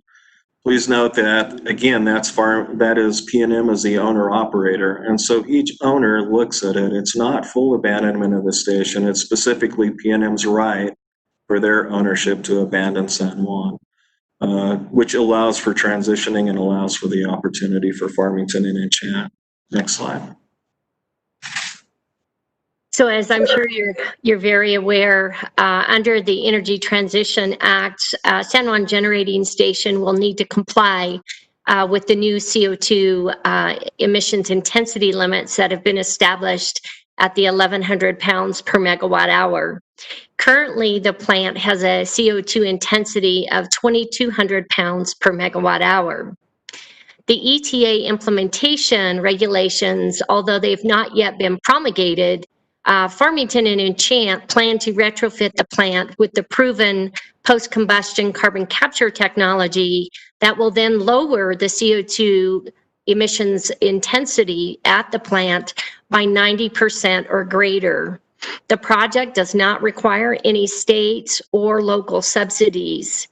And post the retrofit, the San Juan generating station will have CO2 emissions intensity that is reduced down to approximately 249 pounds per megawatt hour, making it a low emissions electricity resource, or a LEE. And a LEE produces 70% CO2 emissions from an intensity standpoint than a typical new combined cycle gas plant, and 80% less emissions than a gas peaking plant. Next slide, please. So we've talked about many of the benefits of San Juan Station and its continued operation with this additional technology. For us, specific to the Four Corners region and specific to Farmington Electric, I'll speak from example. Our rates are some of the lowest in the region as an electric provider. Benefit of that is public power. Another benefit is we're quite conservative and we have no debt, and we've paid basically cash from our customers into San Juan Station for its operation and all of its capital investments. FEUS currently has nearly $30 million of assets still on the books related to San Juan Generating Station. And the utility and for our customers would like to see the continued benefit of that investment we've already seen. Augmented by that, if we're unsuccessful, then we would have to build new generation, do purchase power agreements. And at minimum, I'll say even with purchase power, we'll have to build generation to have reliability control and flexibility. That puts additional incurred costs on our utility and our customers. But by having the low rates we see out of San Juan and the potential we see for even lower rates as we go forward based on the operation of San Juan, that not only helps the customers of Farmington Electric, but could help many customers across our region for that low cost, environmentally dispatchable resource. Yes, and as Hank mentioned a little bit ago, just to reemphasize, the carbon capture retrofit of San Juan Generating Station is a huge win for workers and the community, preserving that approximate 1,500 direct and indirect jobs, that large $53 million a year tax base, including for the school district. And it will allow the extension of the life of that plant, which would otherwise be closing because of the New Mexico regulation from a compliance standpoint.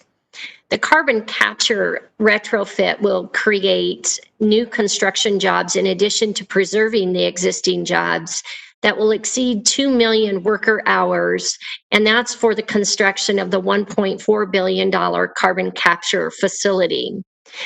As such, New Mexico will become a national pioneer in carbon capture, and it will be developing a workforce that will be able to apply that carbon capture technology, not just at San Juan Generating Station, but in other high CO2 emitting plants in New Mexico and across the United States. And with the closure of the Navajo Generating Station and the announcements of closures for Four Corners as well as Escalante, finding a way to avoid the extreme economic impact in the Four Corners region is critical and even more important today than it has ever been. Next slide. With that, I think we've talked the tax base for the school districts. We just recently also talked about the School of Energy, San Juan College, and the ability to train a workforce of the future. So we've covered a lot of the wins for the schools and the students. Thank you. Agreed. The project is also a big win for the environment and climate change. So just to put a number on that, post retrofit, the plant will reduce emissions annually in New Mexico by approximately 5.8 million metric tons of CO2. And the technology, which is the centerpiece of the Department of Energy strategy to fight climate change, will then become advanced through its world's largest deployment there at the San Juan Generating Station. Next slide, please. You know, as a significant amount of focus and benefit is around the Navajo Nation, as it should be, because they've had a long and important history at the San Juan Generating Station, as well as the San Juan mine that is located adjacent. The Navajo members actually built those two facilities there, and today they remain a significant part of the workforce, equating to approximately 40% of the workforce at both the power plant as well as the coal mine. And it is these middle class wage level jobs that has allowed Navajo workers for many generations to be able to earn an income that allows them to support not just their immediate families, but also their extended families. And just as a reference point, the average San Juan Generating Station wage today is more than 12 times the per capita income on the Navajo Nation. So obviously preserving the regional jobs for the Navajo is a critical aspect of the project with the retrofit, and it will allow the Navajo to sustain their family sustaining jobs. As you know, they've had significant job loss, not just to the Navajo Generating Station closing, but also the significant downturn in the regional oil and gas industry. A disproportionate impact of COVID-19 has had a tremendous impact on the Navajo community, and the further job losses that are looming with the other power plant closures. So it's an absolute critical project for helping them to sustain their middle class as they continue to work through the myriad of challenges that the nation faces. And we talked about the expanding the workforce. Obviously, the Navajo is a key component of that. And as Hank just referenced, we have partnered with San Juan Community College in order to do workforce development and workforce training and job training. And they'll be getting started on that with some online courses here in the fall.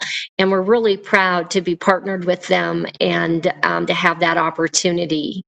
We will continue to work in collaboration with Navajo leadership as we advance the project and ensure that we are reaching the balanced successes that we need to balance the Navajo Nation interest as well. Next slide, please. Next slide, please. So you might ask yourself, why the San Juan Generating Station? As Hank mentioned, it's 840 megawatts net. But it has an adjacent coal mine that's literally right next door that is providing a high BTU content coal and a sustainable product for a long term. Enchant initially began conversations with Westmoreland Mining in order to enter into an MOU to get assurances that the reserve base was there and that the coal supply contract could be extended in order to support the ongoing operations of the plant. In addition to that, the San Juan Generating Station has low NOx, SOx, mercury, as well as particulates emissions. So it's very well positioned from an emissions standpoint, with the exception of the CO2, which is where the carbon capture retrofit comes into play. It's also located nearby a CO2 pipeline with access to the Permian Basin, which can be accessed for enhanced oil recovery.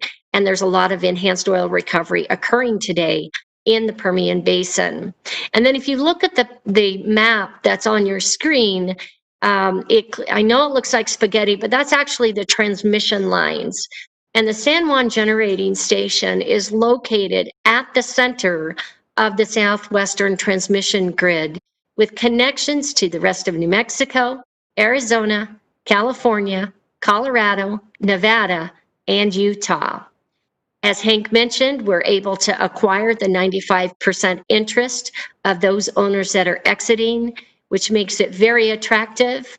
And then working with our technology provider for the carbon capture technology, which is Mitsubishi Heavy Industries America, we will be able to strip CO2 of 90% or greater, and Mitsubishi will actually be providing a performance guarantee on the success and performance of that capture technology. We've also been working directly with Kiewit Power Constructors in order to obtain a fixed price EPC construction contract that will have a full project wrap. So very, very critical items as to the complement of doing this retrofit at San Juan Generating Station. Next slide, please. This is a very simplified schematic. At the top in the middle, you'll see we've got a coal supply coming in from Westmoreland to the power plant. We have the power plant then selling electricity, and next door there will be the new carbon capture plant that will be built, and then coming from there will be an approximate 28-mile CO2 pipeline that will connect to the Cortez pipeline, which I referenced earlier. But also there's the EPA Class 6 CO2 injection well that's being proposed. We're really proud to be partnering with New Mexico Tech, and we've been awarded a Department of Energy grant in order to begin the drilling of the sequestration test well, which is scheduled to start the drilling of that well in 2021. Next slide, please. So from a San Juan Generating Station with the retrofit, it will be the largest carbon capture project in the world from a scale standpoint. And with its carbonization, as we mentioned, it will be the lowest emitting CO2 intensity per megawatt hour large-scale fossil fuel power plant in the world as well. We've had the two different Department of Energy grants. I spoke about the test well. We also have a Department of Energy grant that was provided for the FEED study.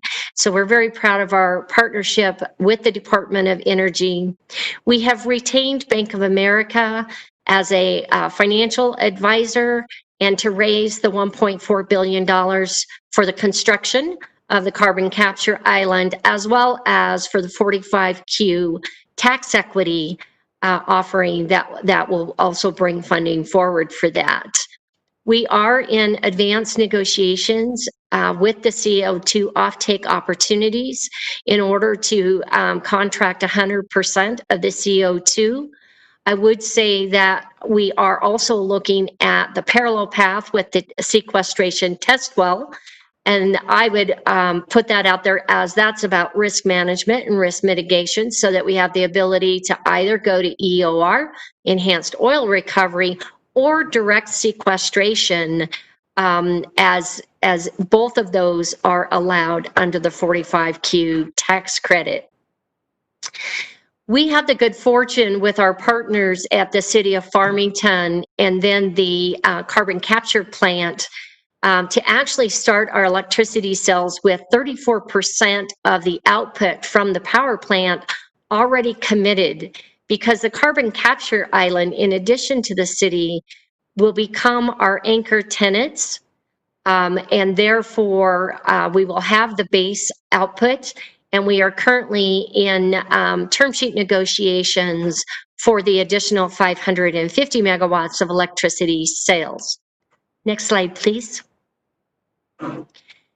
So we've been talking about jobs, and what we really want to do is we want to emphasize that Enchant Energy has committed to all union work for the carbon capture construction, but we're also committed to full union job for the deferred maintenance investments that we're making in the plant after ownership transfers, as well as for the construction of the pipeline. And we are strongly encouraging New Mexico Tech and their contractor in partner on the sequestration wells to use union labor as well. Our EPC team and the labor leaders came to the table and negotiated a project labor agreement that will be the overarching labor contract that will govern the jobs associated with the actual project as we move forward. You can see on the slide the major trades that will be involved in the construction of the carbon capture facility, as well as the other investments for deferred maintenance and the pipeline. Next slide, please. So maybe putting a greater explanation point on that, the carbon capture plant itself is estimated to bring 2 million worker hours for its construction, and you can see the trades and the estimated hours by trade in order to get the construction completed. That to translate that is the equivalent of 960 annual full-time equivalent jobs. The additional jobs will come from the deferred maintenance and the CO2 pipeline as well. Next slide, please. So I would be remiss not to just highlight, first and foremost, we're here because of the city of Farmington and their foresight and leadership. But we have several partners and service providers that are ultimately moving this forward with us. I've mentioned Westmoreland Mining, Kiewit Power Constructors, Mitsubishi Heavy Industries, and Sargent and Lundy make up the Engineering Procurement Construction Consortium. And what I would emphasize with that consortium is that all three of those companies were involved in the engineering as well as the construction and operation of the Petra Nova CCUS project, which was done in Texas. And they bring with them the people with the expertise, the knowledge, the lessons learned, and the further enhancements that their companies have been making based on that installation, which was very successful. Petra Nova was operating for 3 years. In its third operational year, it achieved 95% carbon capture. And in its as we go across the 3 years combined, it achieved 92.4% carbon capture. And so as you think about the Mitsubishi Heavy Industries technology provider coming to the table and providing that performance guarantee, it gives us great confidence when we see the success of Petra Nova and what it was able to deliver. Next slide, please. So certainly, last but not least, is what's the road ahead and where are we at on things? So the rest of this year is really about raising the development equity. It's about initiating the permitting and expanding our management team, and then continuing the offtake negotiations for both CO2 and power. And as Hank had mentioned, continuing the transfer negotiations with those owners that are not extending their ownership in the plant. Next year will be about finalizing the full detailed EPC contract with our construction consortium. It will be the drilling of the sequestration well, extracting the core samples, and starting to perform the analysis and all of the tests that need to be done around that. It will be about completing our permitting. And then very importantly is closing on the financing for the construction costs of the carbon capture island, the deferred maintenance, and the pipeline. We have asked in our transfer negotiations with the non-extending owners to be provided early access to the power plant, hopefully in 2021, so that we can actually begin the construction of the carbon capture island, because it will be adjacent but with good space between the currently operating plant and the location of the carbon capture island. And we believe that construction can begin without any impacts to the operations of the plant. And then from 2022 to 2024, we'll go through the ownership transfer. We'll then complete the deferred maintenance on each of the 2 units. in a staged fashion. And then we will complete the construction on each of the 4 carbon capture trains and bring them online one at a time sequentially, and targeting to be in full commercial operation of all of the carbon capture equipment by the end of 2024. Next slide, please. So with that, I think that covers us for the formal presentation that we wanted to make today. Again, Mr. Chair, thank you very much for the opportunity to be able to present to the committee, and we are available for questions. Well, thank you all very much for your presentation, and I learned a lot myself just now. Thank you so much. I do have some folks. Senator Candelaria, I have you first on my list. Thank you, Mr. Chairman, and thank you for the presentation. I have to say first, I'm really happy to hear that the analysis today suggests that even if the plant was to continue or was able to find buyers for merchant electricity, that electricity would be affordable. I think one of the arguments when we were in session, Mr. Chairman, was that the carbon emission standards contemplated by the ETA would essentially make any electricity basically unaffordable.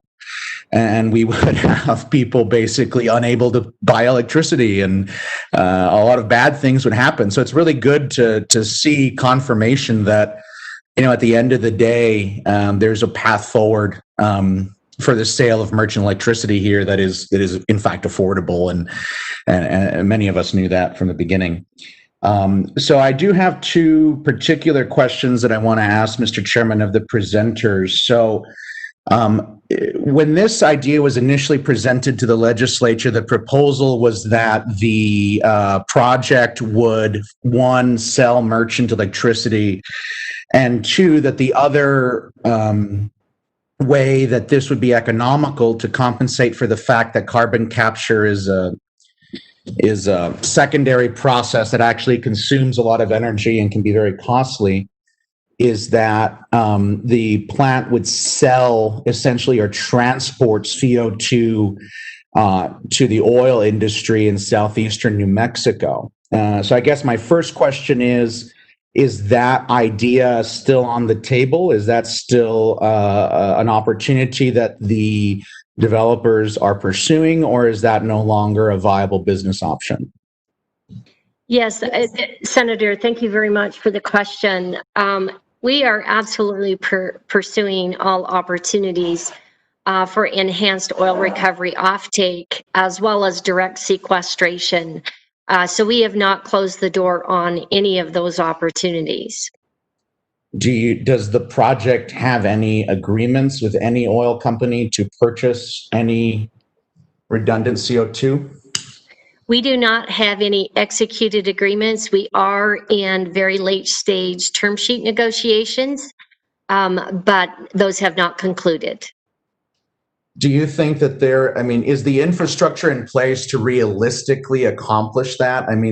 Are there the transmission or pipelines between Farmington and, let's say, Hobbs to make this happen? Or would that require investment on the part of the companies? How does that happen? Well, we will be building a CO2 pipeline, at least to access the Cortez pipeline. I would ask Mr. Mandelstam, our Chief Operating Officer, if he wants to weigh in on the rest of that for us, Senator. Certainly, Cindy. Mr. Chairman and Senator, we have essentially finished the rights of way necessary to get the carbon dioxide from the carbon capture island to the Cortez. And off of that, what we call connector pipeline is a so-called branch pipeline that will take CO2 on an adjustable basis from that connector pipeline along the branch and into the sequestration well. So as Cindy said, we're pursuing a plan A and a plan B. Enhanced oil recovery plan A and direct sequestration. And we're pushing forward strongly on both, Senator. And let me preface, I'm glad to hear that. I've always been supportive of this project if it can meet the environmental policies of the legislature in the state. And if that can be done, then an all of the above strategy, I think we can all sign on to that. I mean, I think we want all the jobs in New Mexico. We want all the investment. I guess my only other quick question for purposes of update, Mr. Chairman, is in terms of the merchant power market. What are your forecasts? I mean, what do you think the market's going to look like? I guess, first of all, when do you think realistically this endeavor would actually be poised to beginning merchant sales? And what are the sort of assumptions you're making about that? Yeah, I guess that's it. When do you think you'll actually be on the market with merchant sale? And what are you thinking the market demand and price is going to look like? What's the structure you're looking and forecasting? Thank you, Senator. First, I would maybe articulate that we are, even though we're an independent power producer, our base power sales strategy is to negotiate some long-term offtake contracts for as much of the output as above, the 34% that is already committed. So our strategy and the negotiations that we're in currently with multiple different parties really are more of a long-term contract approach to take the power and not, relying on just sending all the power to the power markets on a real-time basis.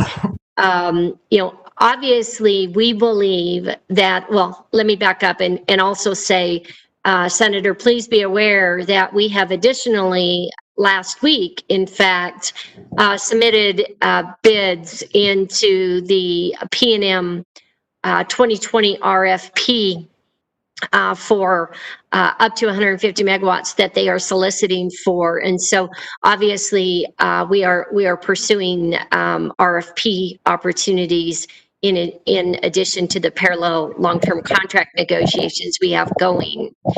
From a power market standpoint, or from a market's perspective, we plan to be ready to sell power both under contract and into a market when we take possession of the power plant, which is slated for honor before July 1st of 2022. And so all of our long-term contract negotiations to date have been based on that time frame and starting there. We will continue to look at the power markets. We believe that the reliability, the capacity that San Juan Generating Station will be able to provide is important, not just in New Mexico, as we've seen coming through the heat waves across the West. So not just important just for New Mexico, but for other Western states as well.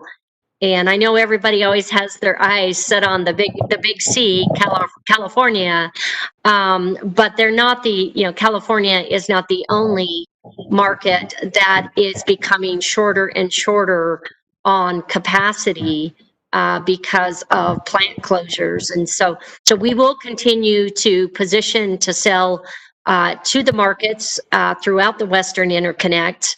But our first strategy is to build a base of long-term contracts to the extent possible. Great. Thank you so much. I really appreciate the update. Thank you, Mr. Chairman. Thank you to our presenters and our experts today. Thank you, Senator Candelaria. Excellent dialogue there. We'll go now to Representative Akil.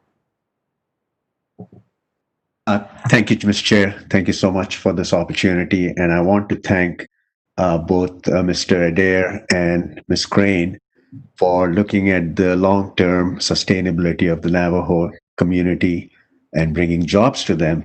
It's really commendable. And it's also very commendable that New Mexico will again be on the map for carbon capture as the leading state for the country. I do have a few questions, and actually, I want to start with what Senator Candelaria was just mentioning and discussing. So, in terms of the power contracts that Ms. Crane referred to, how does that play into the photovoltaic and the storage plans that were just announced for San Juan? Because that will also take up the transmission capacity of the lines that you're referring to. Yes, Senator, thank you very much for that question. So obviously there's significant transmission in that area that goes every direction.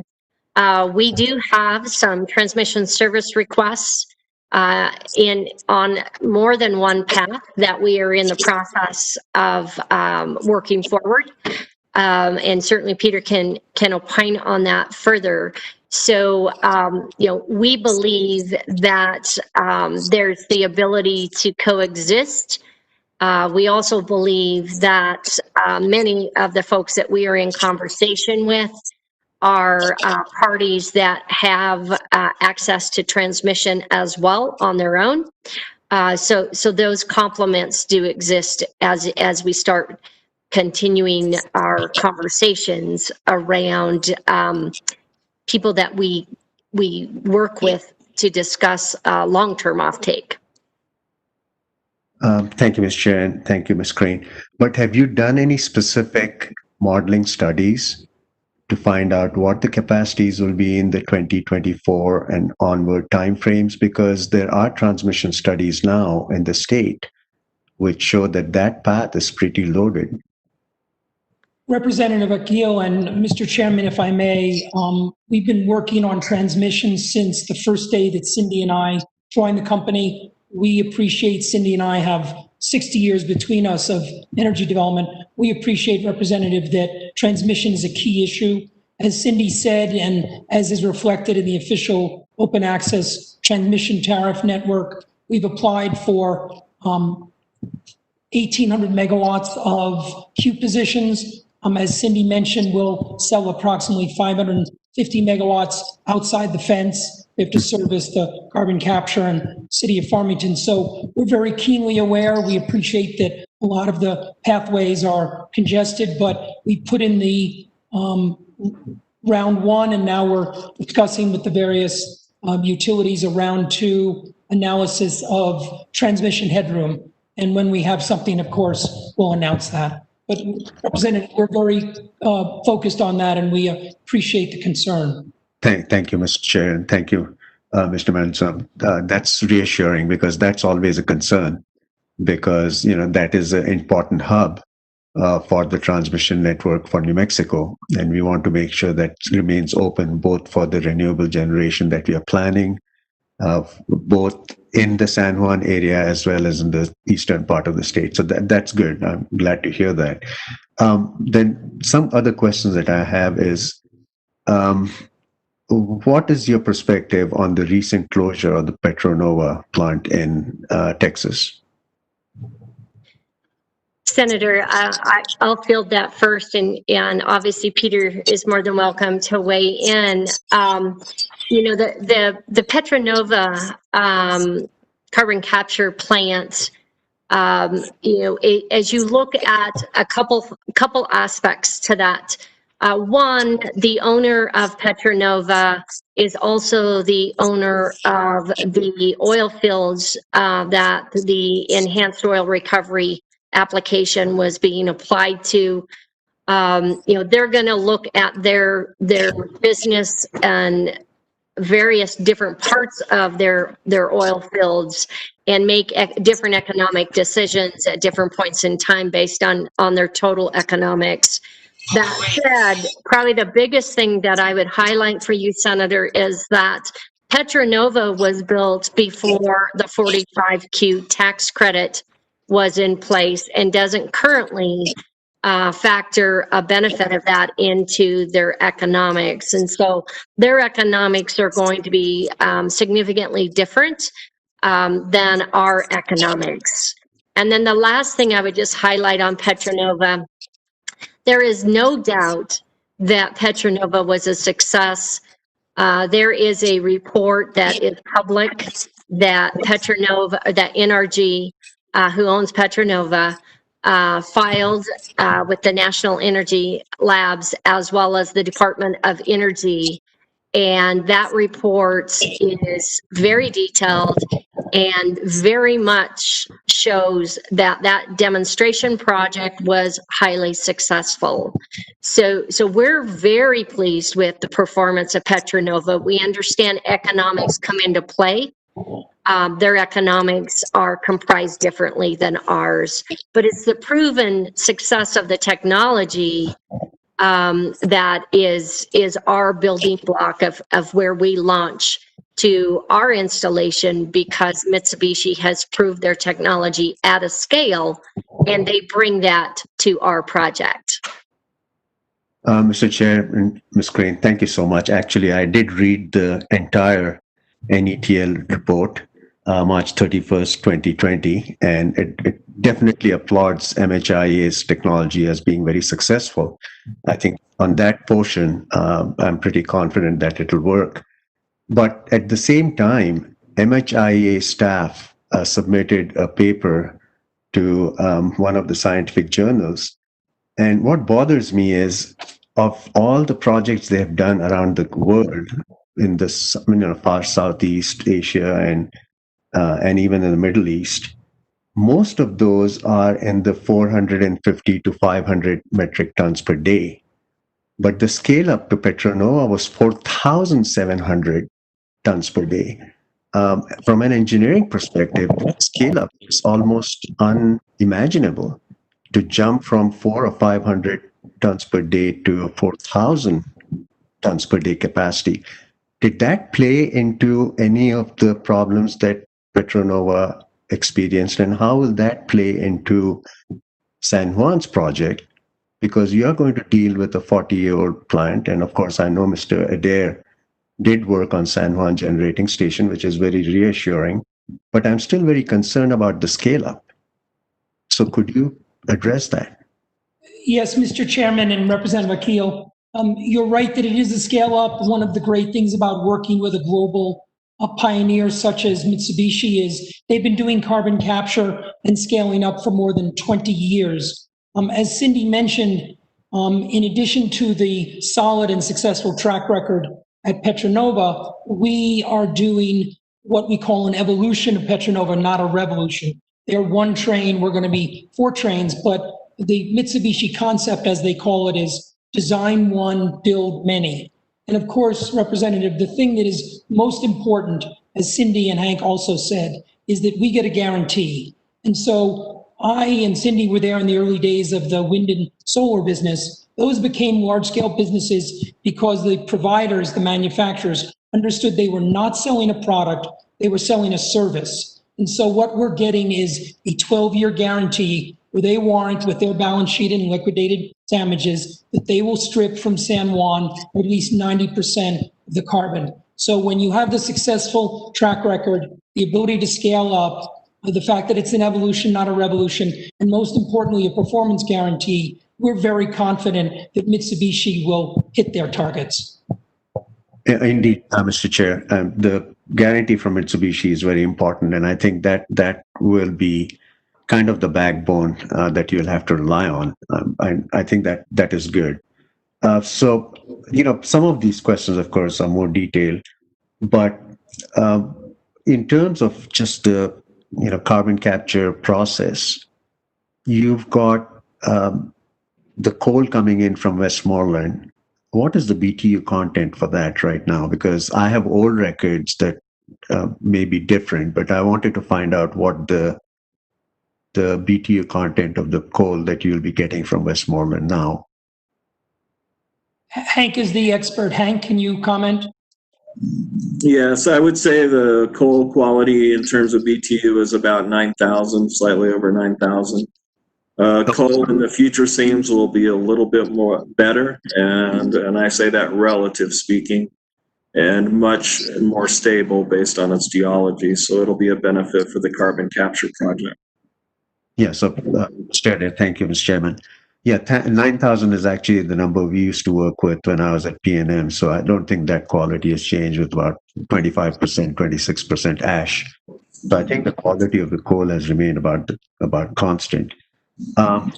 Then coming to some of the specific numbers, you've got on one of the slides, I think it is slide 13, you've got about 246 megawatts at San Juan Generating Station. And I'm trying to understand that. You've got 124 megawatts of power from one stream and 122 megawatts of power from another stream, which adds up to about 246 or so.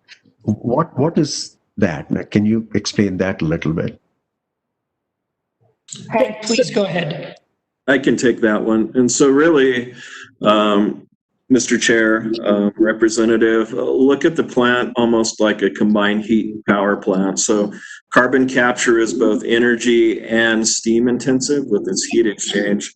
So it's two load factors to supply energy in the form of power and steam is that 246 as noted. So that's actually the power supply to the carbon capture plant. Remember, people knee-jerk with that and say, "Oh, that's a parasitic load. How do you make money on this?" I'll restate it again that that's our first anchor customer. This is the first person buying both power and steam from the facility, along with the part ownership of the city of Farmington to make the project successful. So it's an entirely different business model, but that's what it is: the energy, electrical energy for the CCS, and the steam energy for the CCS. This kind of reflects what you did at Petronova. You built a separate 78 megawatts to supply the steam. That's correct, but this will all come off of the existing facilities. And they've already had that kind of steam load with previous designs at the facility. Okay, all right, sounds good. I think those are all the questions I have. This is really good. We'll be tracking this very closely. I think this will be great for New Mexico. Thank you very much, Mr. Chairman. I think those are the questions I had. And good luck to all of you. It's going to be a great project. Thank you. Thank you. All right, thank you very much. If you have completed your question, please put your hand down in the participants window. Thank you, members. Are there any other questions by members of the committee?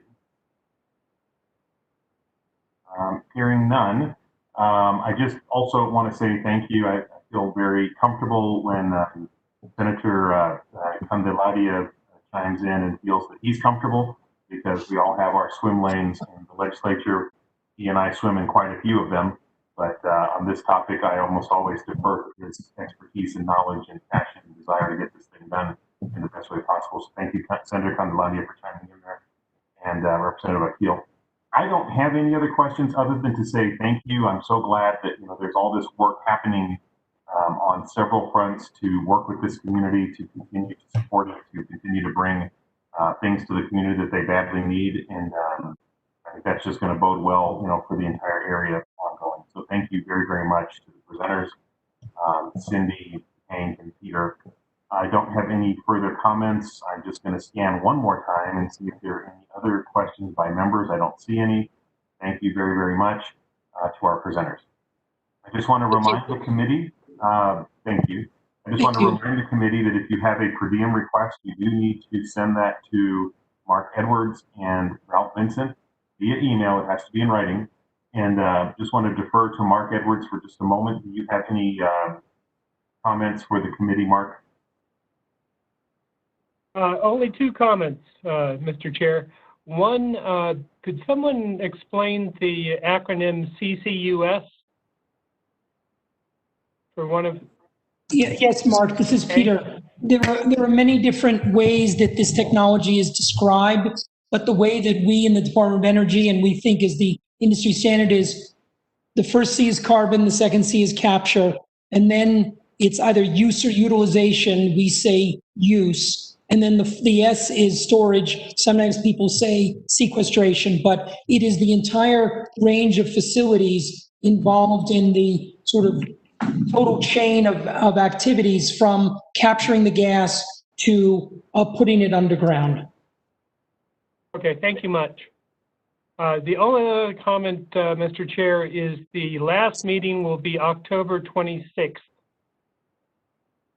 So just putting that on people's radar screen. Thank you. And Mark, do we anticipate that to be a full day? So far, I think that's going to be, I have presentations for, a day like this, but usually we have additions. So I think it may be a 9 to 3 day with an hour for lunch. Thank you. And that reminds me, Mr. Chair, I do have 3 or 4 bill requests from members of this committee that may be talked about at that meeting. If anybody else has a bill request specifically that they want this committee to hear and possibly endorse, please get those into me and contact me this week. Thank you very much, Mark. Very, very important topic to the committee. This Friday, if you can please try to get that, any bill potential endorsements in, that would be ideal. And I don't know, Ralph or Joanne, do you have any other comments? Thank you, Mr. Chair. I do. Comment, Chair. Okay, wonderful. Appreciate everybody's time. We are right on schedule today. Team, thank you very much for coming together this way, and have a great rest of your day and week. Thank you, Mr. Chair. Thank you, Mr. Chair, members of the committee. Thank you, Mr. Chairman. Thank you to all the presenters. Thank you.